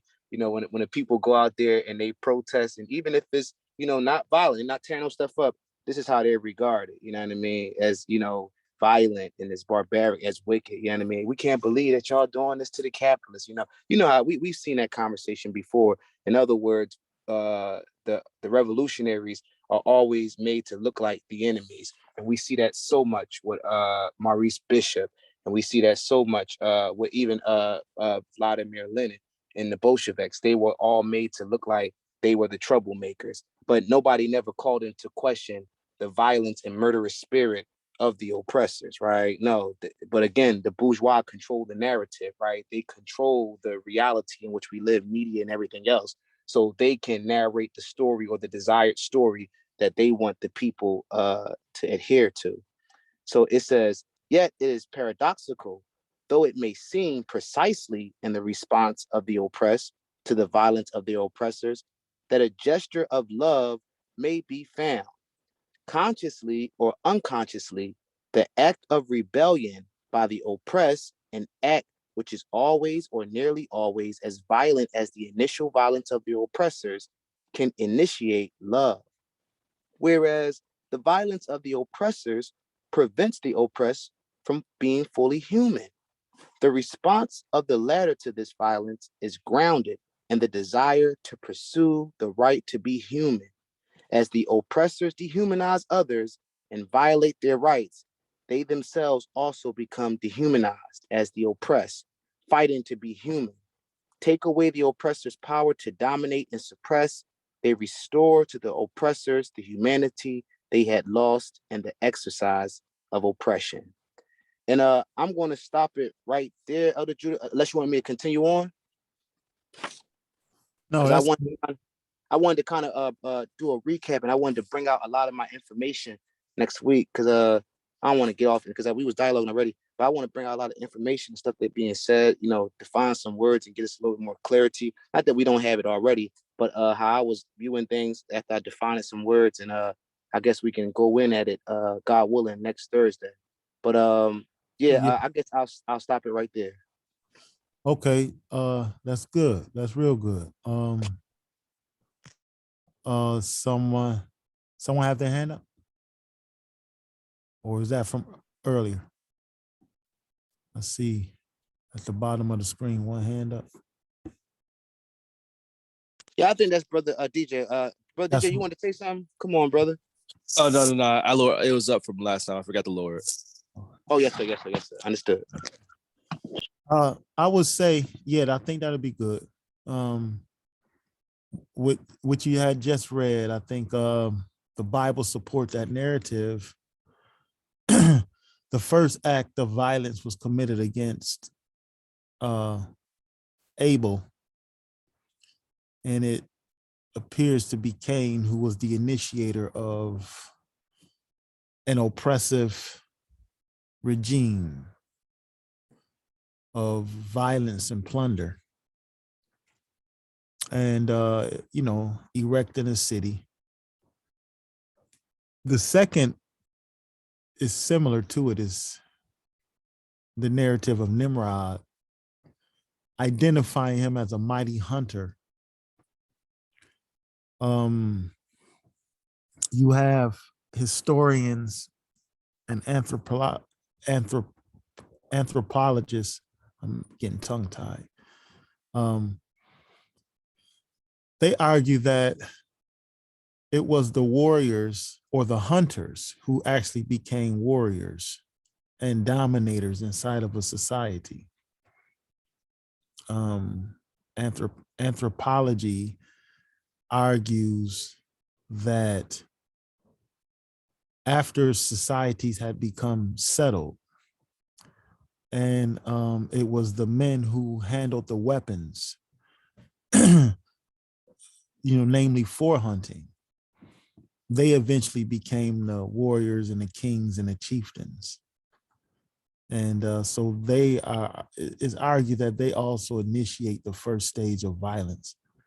And if that's true, that would fit Nimrod, him arguably being the mighty hunter, is that he just didn't hunt for leopards and lions, but according to the ancient Babylonian myths or Sumerian myths, the great king killed the lions, and you will find old stone artwork in Sumeria and Mesopotamia of a mighty warrior killing lions. And eventually that mighty warrior became the first imperialist of this side of the flood. So I actually think if we look at it carefully, that narrative is brought out by the two characters of Nimrod and Cain, the initiators of violence and creating violence and injustice in the land from that initial act. But yeah, I'm looking forward to what we will continue to bring out of the lessons and the teachings and the dialogue. I'm enjoying them very much. It appears that the people, we're getting stronger, I think, in the material, and it's really good to hear, you know. So I pray the Most High bless our understanding, and I'll yield with that, unless anyone, you know, for any other words anyone want to say.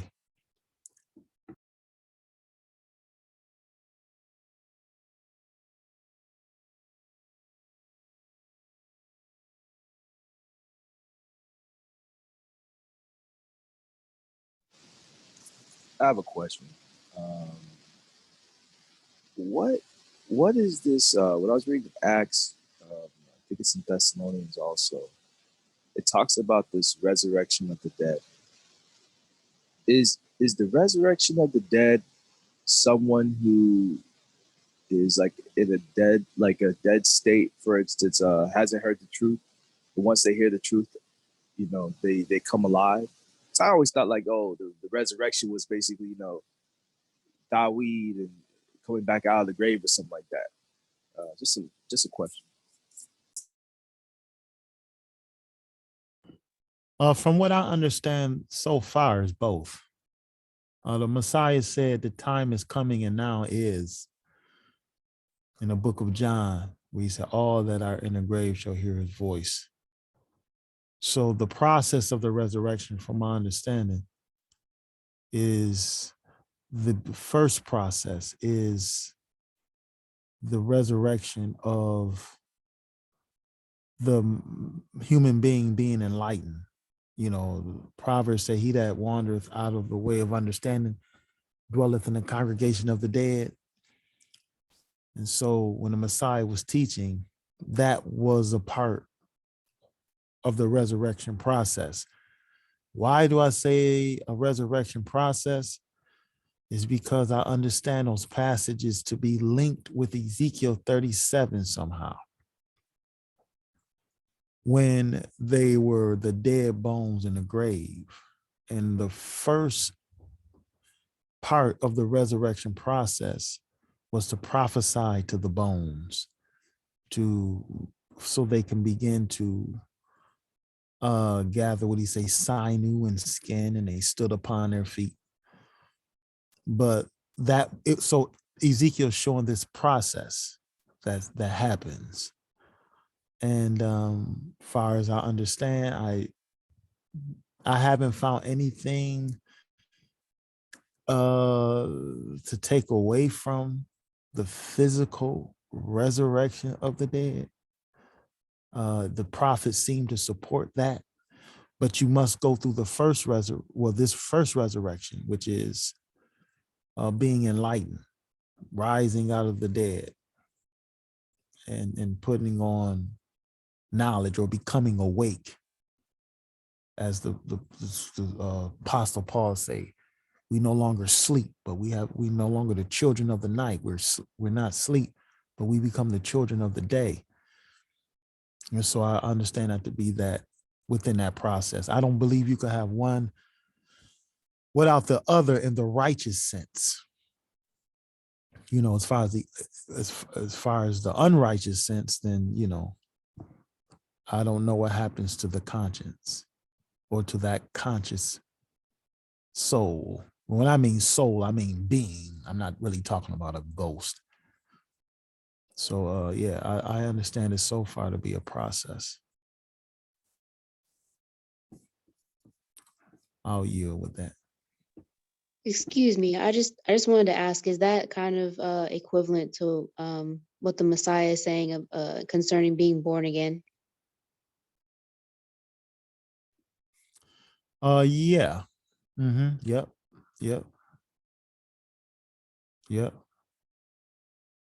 That first part of being born of the Spirit, that's a part of the resurrection from this dead understanding. People are like the walking dead. So you born of the Spirit, that's a part of that enlightening process. And which inevitably leads to the resurrection of the physical dead. Isaiah say the earth shall disclose her dead, and Job also speaks of this deal where he says, though worms eat on his body, yet will he behold the creator. So it definitely seems to speak of some sort of metamorphosis the human being will go through. And that's kind of why he says if you're not born again, you won't see the kingdom of heaven, right? Like, because I can see that working both ways. Like when you're talking about the process before physical resurrection, like if your mind isn't kind of changed over to this higher consciousness, you're just not even going to understand what it is that the goal is on this earth. And then on the other side, yeah, still, if you don't go through that process, you also won't be physically resurrected to see that kingdom. Is that about on the right track? Yeah, I would say so. You may be physically resurrected, but not physically resurrected to be a part of that kingdom. Yeah. Right. Yeah. Oh, thank you. And I've heard that argued as well about the resurrection actually being the one spoken of in Ezekiel. But there's vast, well, I wouldn't say vastly, but there are many other scriptures that point to the physical resurrection from the dead as well. And it's a to me, it's very important because that's the reward.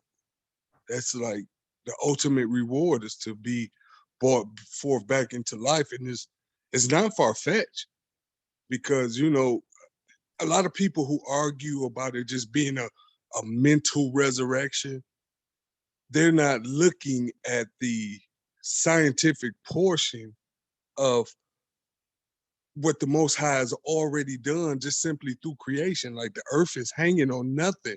So how hard would it be to bring forth back something from dust? Mm-hmm. If the earth and all of these sciences are still maintaining themselves to work for life. So yeah, it's not far-fetched, or not to me at least. So I look forward to the physical resurrection, and I'm like betting and casting all my lots that way. That's all I got left. Yeah. The Apostle Saul said, if there be no resurrection of the dead, then we are most miserable.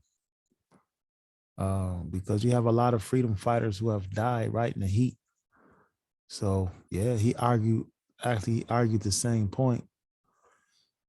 And I would say this for others, we talk about things being scientific, and we may run into so-called secular Marxists, and some of our positions, they will probably still say is idealistic. And but to be fair, if they were to be fair, there's many things that they behold that they have no answer to as well. And I was just talking to a comrade about this. Like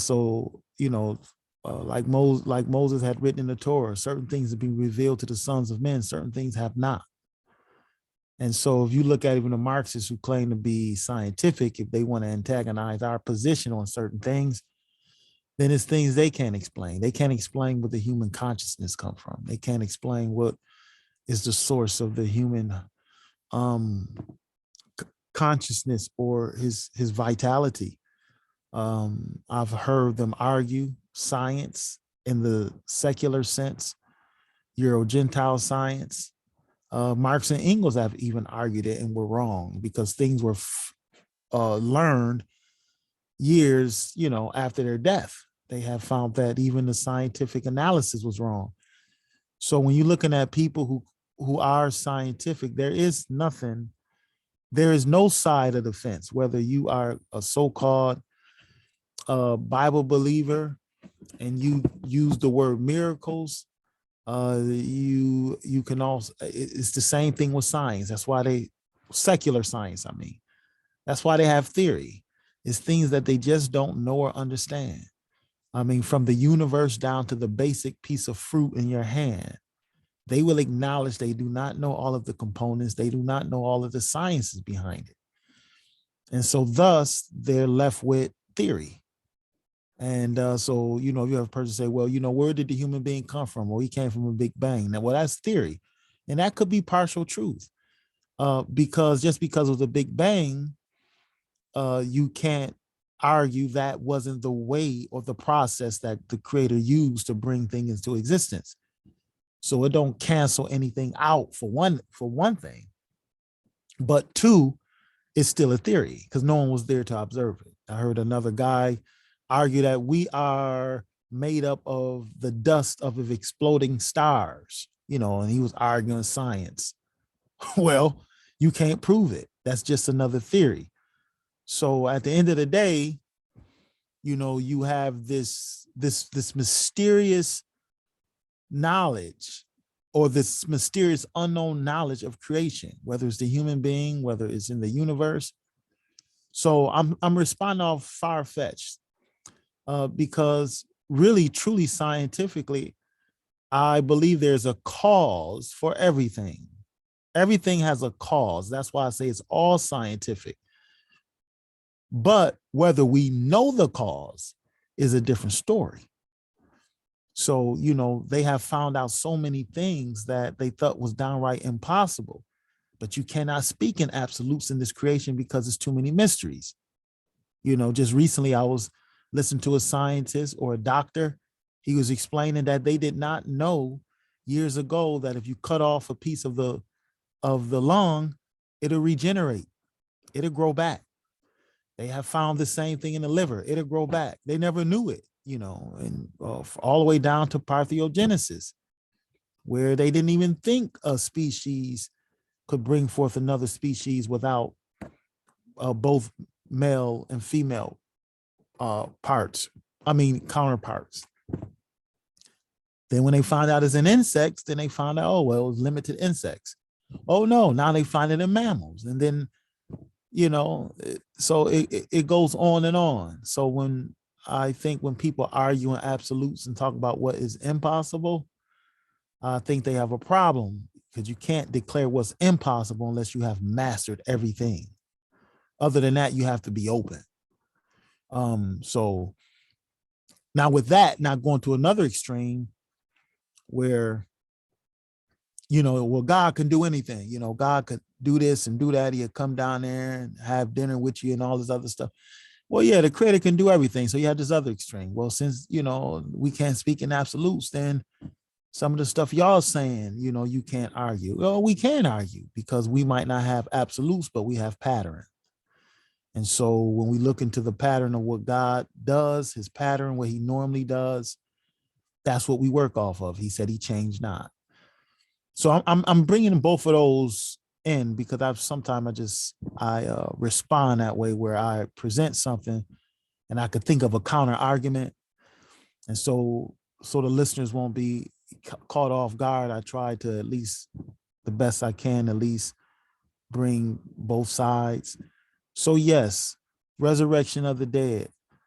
It is the human being, the longevity of the human being. It is, for a person to say it's impossible, I will say that's downright foolish, because there's too many mysteries in the human, in the human species, the universe, in fact, to be honest, too many mysteries. So I, for one, definitely, I haven't seen any reason to dismiss the physical change or metamorphosis of the human being. No, that right there seemed to be consistent with the teaching of the prophets. I'll yield unless anyone have, for someone else to say something before we go on our ways. Sorry. So, because this all came about after your teaching yesterday, I just started digging into that, into Acts and stuff like that. And I went to First Thessalonians, where Paul says, "We should all sleep." The verses where it pertains to the rapture. Those who are alive and remain. We shall not perceive the dead. The dead in Christ shall rise first, and those who are alive and remain shall be caught up to be with them. And it says, like, oh, this was a word from our master, basically. And then you go back to what the verse that you quoted was in Mark 10 yesterday, where you talked to the rich man. After he went to and talked to the apostles, he goes in and he says, you're going to hear all these things, but there's persecution. But then at the end, he goes and says, and the first shall be last, and the last shall be first. And I feel like that has something to do with the resurrection of the dead. I just couldn't pair the two together. That's why I'm asking these questions, because I was like, oh man, I'm kind of dwelling on that right now. That's I would say indirectly it does, but from my understanding of how he used that, the first shall be last and the last shall be first. It's like the switching of roles. I think that it is explained with Miriam testimony of the gospel when she said that the rich will be sent away empty and the poor will be filled with good things. So it's like this switching of roles. So who's ever the leaders now and whoever stand in the position of leadership, they will lose it. And those who are the poor and despised, they will gain the leadership role. Of course, as servants, not as tyrants, but they will no longer be the oppressed. So I understand that from the from that Mark. He's arguing a change of roles. And Fier is going to talk about that as well, actually, because when we think of change of roles, sometimes we could think of, okay, well, now will the oppressed be oppressed? And no, meaning, or will the oppressor be oppressed? No, he won't. And he's going to talk about this later in the book, is that no, because the regime, really, the new regime really won't, technically, it won't oppress him. It would just forbid him from oppressing others. So is, first glance, it may look like that's what's happening. But when you analyze the government carefully, what's being set up, no one will actually be oppressed. You will not have the power to exercise dominion over another. In that sense, they shall lose their power. But someone was going to say something. I think I cut someone off. yeah, that makes sense because he was talking to rich young women. So obviously, the first message. Yeah. Yeah, it's a very interesting look reading it. I mean, so many texts like that where we have to be careful on how we analyze that text. Meaning, like, take all your riches and give it to the poor. Okay, well, we read that without the proper context. Okay, well, I give all my wealth away, and now I'm begging in the street. That's how people interpret it. Or Israel having a king or a monarchy. People say, well, brother, you talking against a kingship. Again, they're only looking at the word. They're really not analyzing critically the context of it. So yeah, actually the king in Israel is a common man. He don't multiply wealth. He don't multiply a military, signify he don't have horses. He don't practice polygyny. He's nothing like what we know as king. So when we're looking at the greatest, and I think that's what some of these people were stumbling over when they began to talk about John the Baptist rebelled against the Messiah, because they said that the Messiah said John was he was great. He said, but save the least in the kingdom is greater than John. And so they misunderstood that word, and they think, well, you read Matthew 5, it said the least in the kingdom are they that break his commandments. In fact, it's two different Greek words. In Matthew 5, this was really like an exaggeration of the lowest of the low. But when he was talking about the least in the kingdom is greater than John, The Messiah was talking about his own company, those who among you who seek to be great, you know, that's what the Gentiles looking for. But the greatest among you, he said, will be servant of all. And so I think it really, we really, it really, when we study the Bible, it definitely is really important where our minds are. You know, I remember my elder used to tell me, let it talk to you. And I can appreciate that more now, because in order to let the Bible talk to you, you're forced to look at its context. That's what I've learned later, you know. When you don't look at its context, you talk to it. You create your own context, you create your own interpretation. And, you know, next thing you know, you're processing the Bible just totally wrong. And, you know, and so, yeah, to let it talk to you and really approach it carefully with caution. That's my advice to everybody. And throughout the years, I've seen people try to go in and conquer the Bible, whether they're looking at just a regular literary work and they want to go in and conquer it. And I've known several people that have nervous breakdowns. It's fearful. This is different, and you have to approach it like you say. Approach it like children. Isaiah said, "Lest you be fall." The word of God, line upon line, precept upon precept, precept upon precept, line upon line. But Isaiah continued in that passage. He says, "So that they will fall and snare and be broken." And for years, I understood that to mean I'm open, but I have understood that to mean if you don't approach it properly, it will destroy you. It will destroy you. You have to approach it properly in order to get the wealth of information that's in it. And then we can understand more of what is literally teaching us. Other than that, man, you all know, I think many of you have been around long enough just to see some of the stuff that people teach. And they reading out the Bible. And the error that they run into when they bring in their own idea. So yeah, with that being said, it's just words of caution. Approach the book with caution, respect it, you know, and cherish it. It's one heck of a weapon.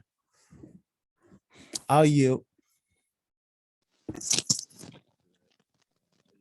Hey, I had a quick question. Elder Judy, goes to you brought a verse out a little bit earlier and it stuck with me. It was Proverbs 21, verse 16. It says, "He that wandereth out of the way of understanding remaineth in the congregation of the dead." And that word right there, wander, stuck with me. So I was going to ask a question. Like, it seems like there's more context to that word. Like it just doesn't say he that goeth out of the way of understanding, he that wandereth out the way. And I looked up the definition in concordance, and it had said like to stagger or to be led astray or of intoxication. So I was just, what have you noticed that, or what's your thought on that? Yes, I have. I can't recall a text right now that's a parallel to it, but I have read texts that supports that definition. But yes, that's the idea. You stagger out of the way. You are deceived or drunken. You know, Peter used that argument. Let us be sober. Let us not be drunken as those that sleep in the night. And yeah, it's this staggering away, fading away from true, as we've learned, true realities. And that's what the intoxication is. It's just pretty much you create a false reality. The Apostle Paul argues that a strong delusion will come upon you, that you will believe a lie. You see, just the idea of being intoxicated, the entire idea of it signifies it don't happen right away. You see, it's this process. You continue to sip, you continue to drink. You know, it just don't happen overnight. You know, it's a gradual process that happens too. You know, and so yeah, I would say that the Bible definitely supports that, what you brought out, that definition. If I follow you correctly, if I understand what you're saying. Yeah, thank you for that.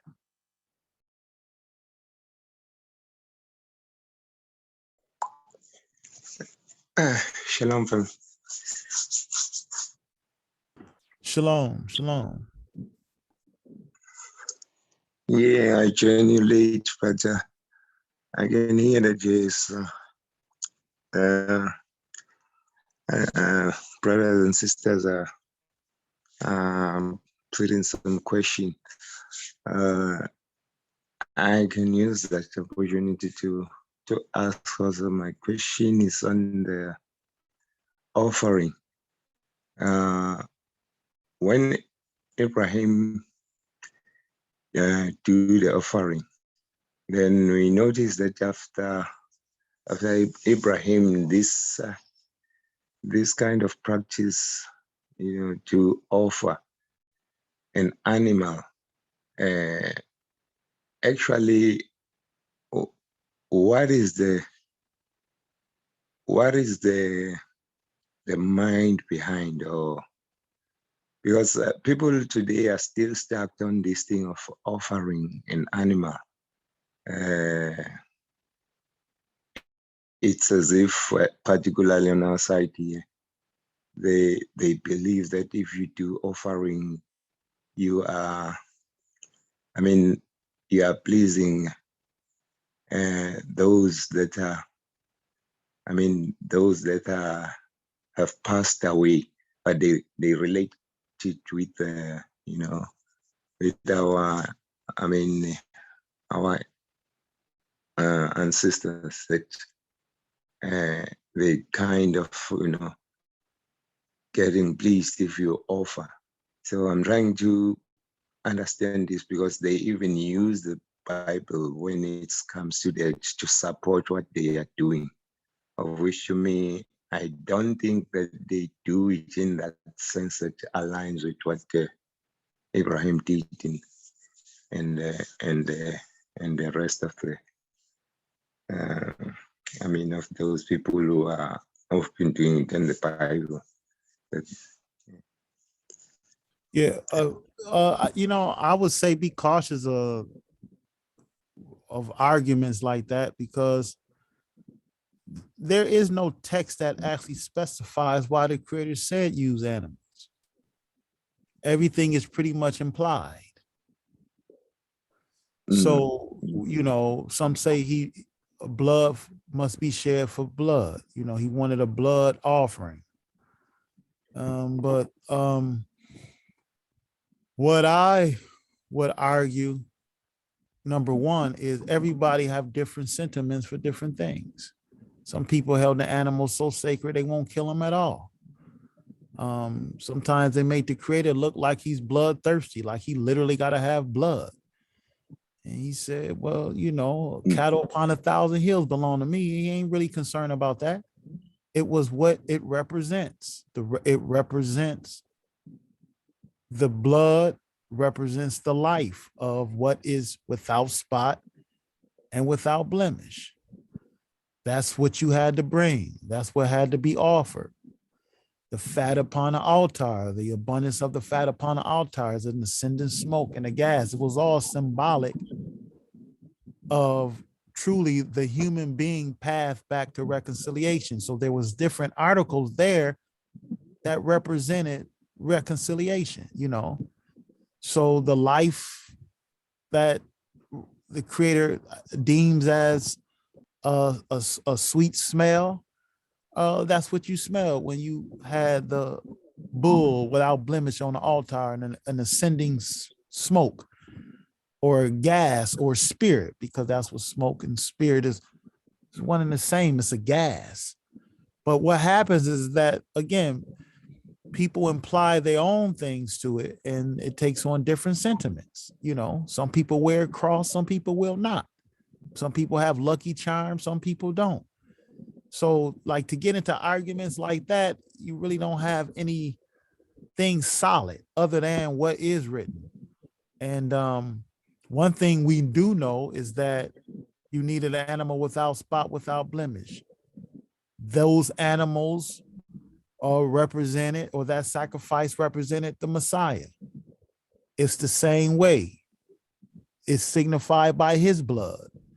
But neither one, the literal blood actually is what the Creator really wants, but it was the life that causes blood to be shed.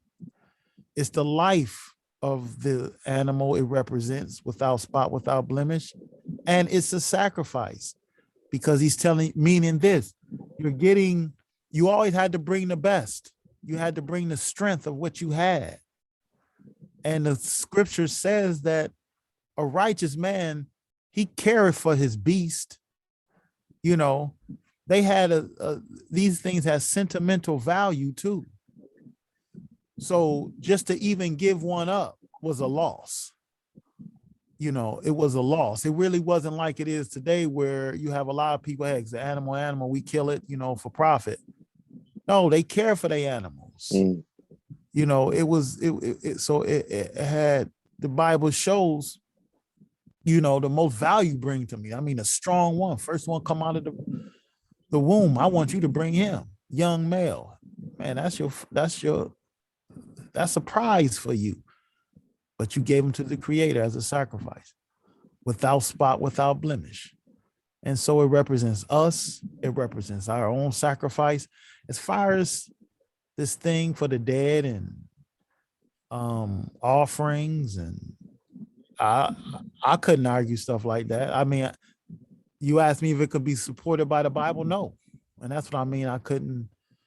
I mean, to go back and forth, that's difficult, because people can make up stuff as they go.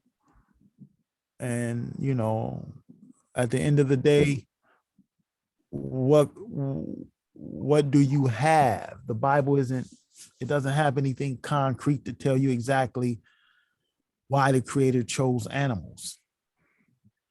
You know, it doesn't say that. But everything around it shows how the human being should care and keep the animal. So, but I think arguments like that, they missing the point. You ask me, they really missing the point. You know, that was Israel's problem. Oh, let us offer up that blood animal. They don't mean nothing to me, right? You know, what happened where the sacrifice meant nothing? What, you know, I wonder, what are their explanations for that? Why did he despise it after a while? So that text would teach me, like Isaiah or Amos, that would teach me there's some type of conduct in which these sacrifices are in association with, not just blood of an animal or the dead ancestors and stuff like that. But I think for me to give more, at least I would have to hear more of their argument.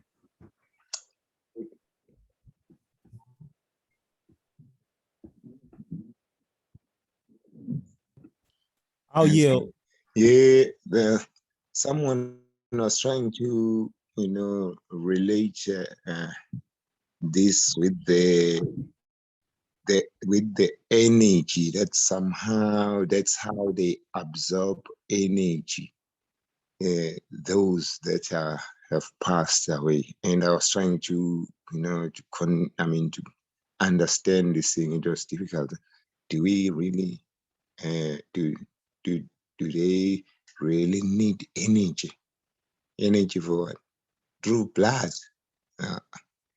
You know, the Apostle Saul argues, listen, you got to be wary not to entrap yourself or get caught up in vain jangling. Because it's like the Greeks. My teacher told me the Greeks would sit up for hours and days to debate how many spears could fit on the tip of a pen. Where does the argument take you? And I mean, like I said, you could entertain it for a minute, but after a while, where does it really go? If that's what they believe, then that's what they believe. Go drink blood. I wouldn't advise it, but if that's what they believe, it's really nothing much you can do. It's almost fruitless trying to debate it.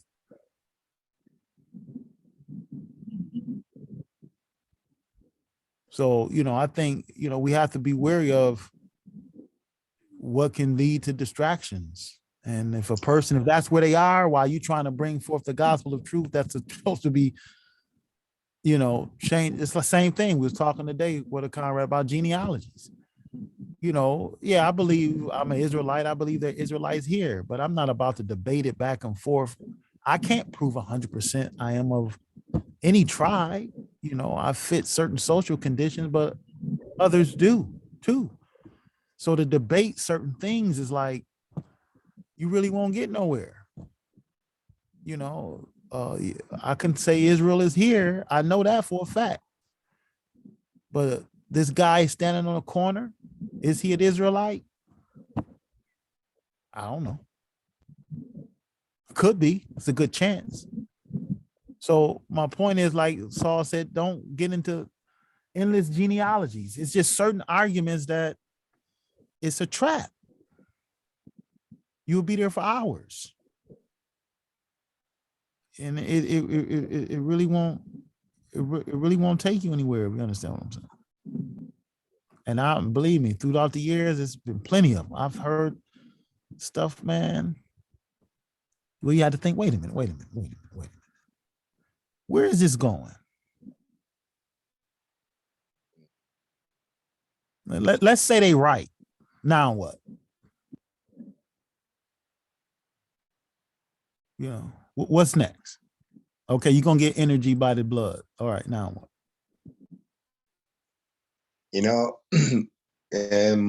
Here, I think they are trying to, I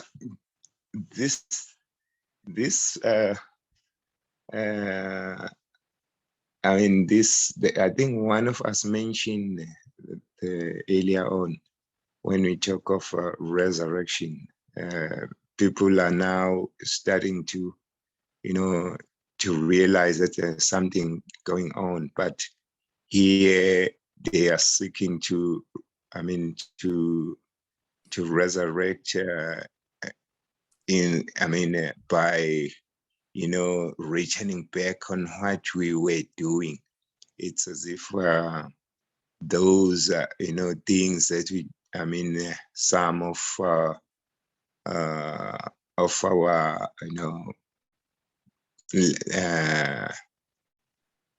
some of our, like in your lineage, your forefathers were doing, like they were slaughtering animals, doing those things. They are trying to correct things by returning back to these sort of practices, and they are trying to give the analysis, as to how these things were done, what is the significance of doing this. Then you realize that somehow, we're getting lost here, because people are, when they reach these things, did it free them? We are still under this yoke of capitalism. We are still oppressed, but people are busy, seeking to be free by returning to these kind of practices. That was my concern. It's nothing you can do about that, because we're gonna have many different doctrines. That's what Saul argued, when he's talking about, many different doctrines. Some you can debate, some you can't, because they endless. They take you off. There is no answers that can be proven. You can't prove it one way or the other. So the primary thing is why people are reverting back to this. I would probably argue myself is because of the lack of educators. So, you know, like when I look on the signal feeds and stuff like that, it's cool. Okay, we inform each other on certain things, but we can't go to one extreme to the next, meaning we know that they're out there. We know that there's different forms of doctrine. I would say the thing to combat that is to prepare the argument of the gospel of the kingdom. So let them teach what they teach. Now you got to get equipped and teach what you're learning out the Bible. And then at the end of the day, time gonna tell who's telling the truth. That's how that goes. So you and I, because other than that, if we're not getting out there being intentional and getting this word out from what we understand to be true, yeah, all these other doctrines will prevail because that's the only word that's being spread.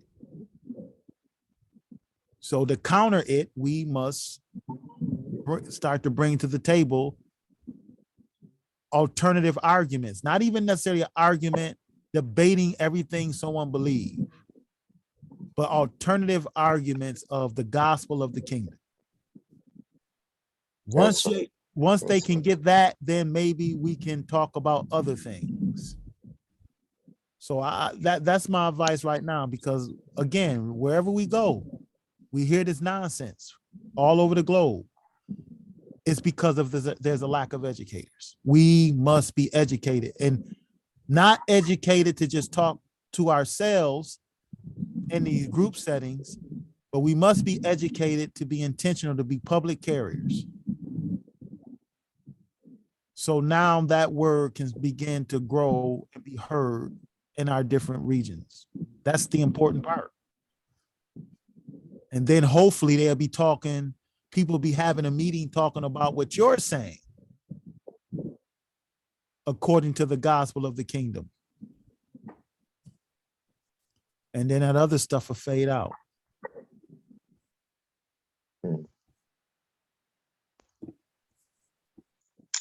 That's all right. Thanks.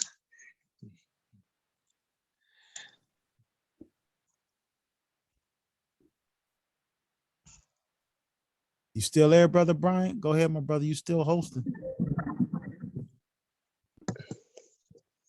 Oh no, actually, what you call it, Elder? Remember when my phone went out? You got control over the recording. But if we're gonna close out, I wanted to read a scripture. I try to at least read. I started with scripture. I wanted to read a scripture before we close out, just to be something in our mind. So you have the control over stopping the recording and closing it. But I wanted to read this on a recording if we was closing. Hold on one second. This is the book of Jeremiah, chapter 22 and verses 3. It says, "Thus says the Lord, do justice and righteousness, and deliver the one who has been robbed from the power of his oppressor. Also, do not mistreat or do violence to the stranger, the orphan, or the widow, and do not shed innocent blood in this place."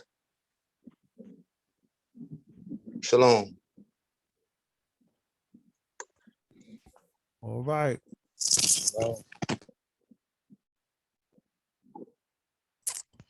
So you got your pages and stuff where you continuing next week, correct, my brother? Yeah. Yes, sir. You got to start recording, Elder, whenever you're ready. Okay. All right.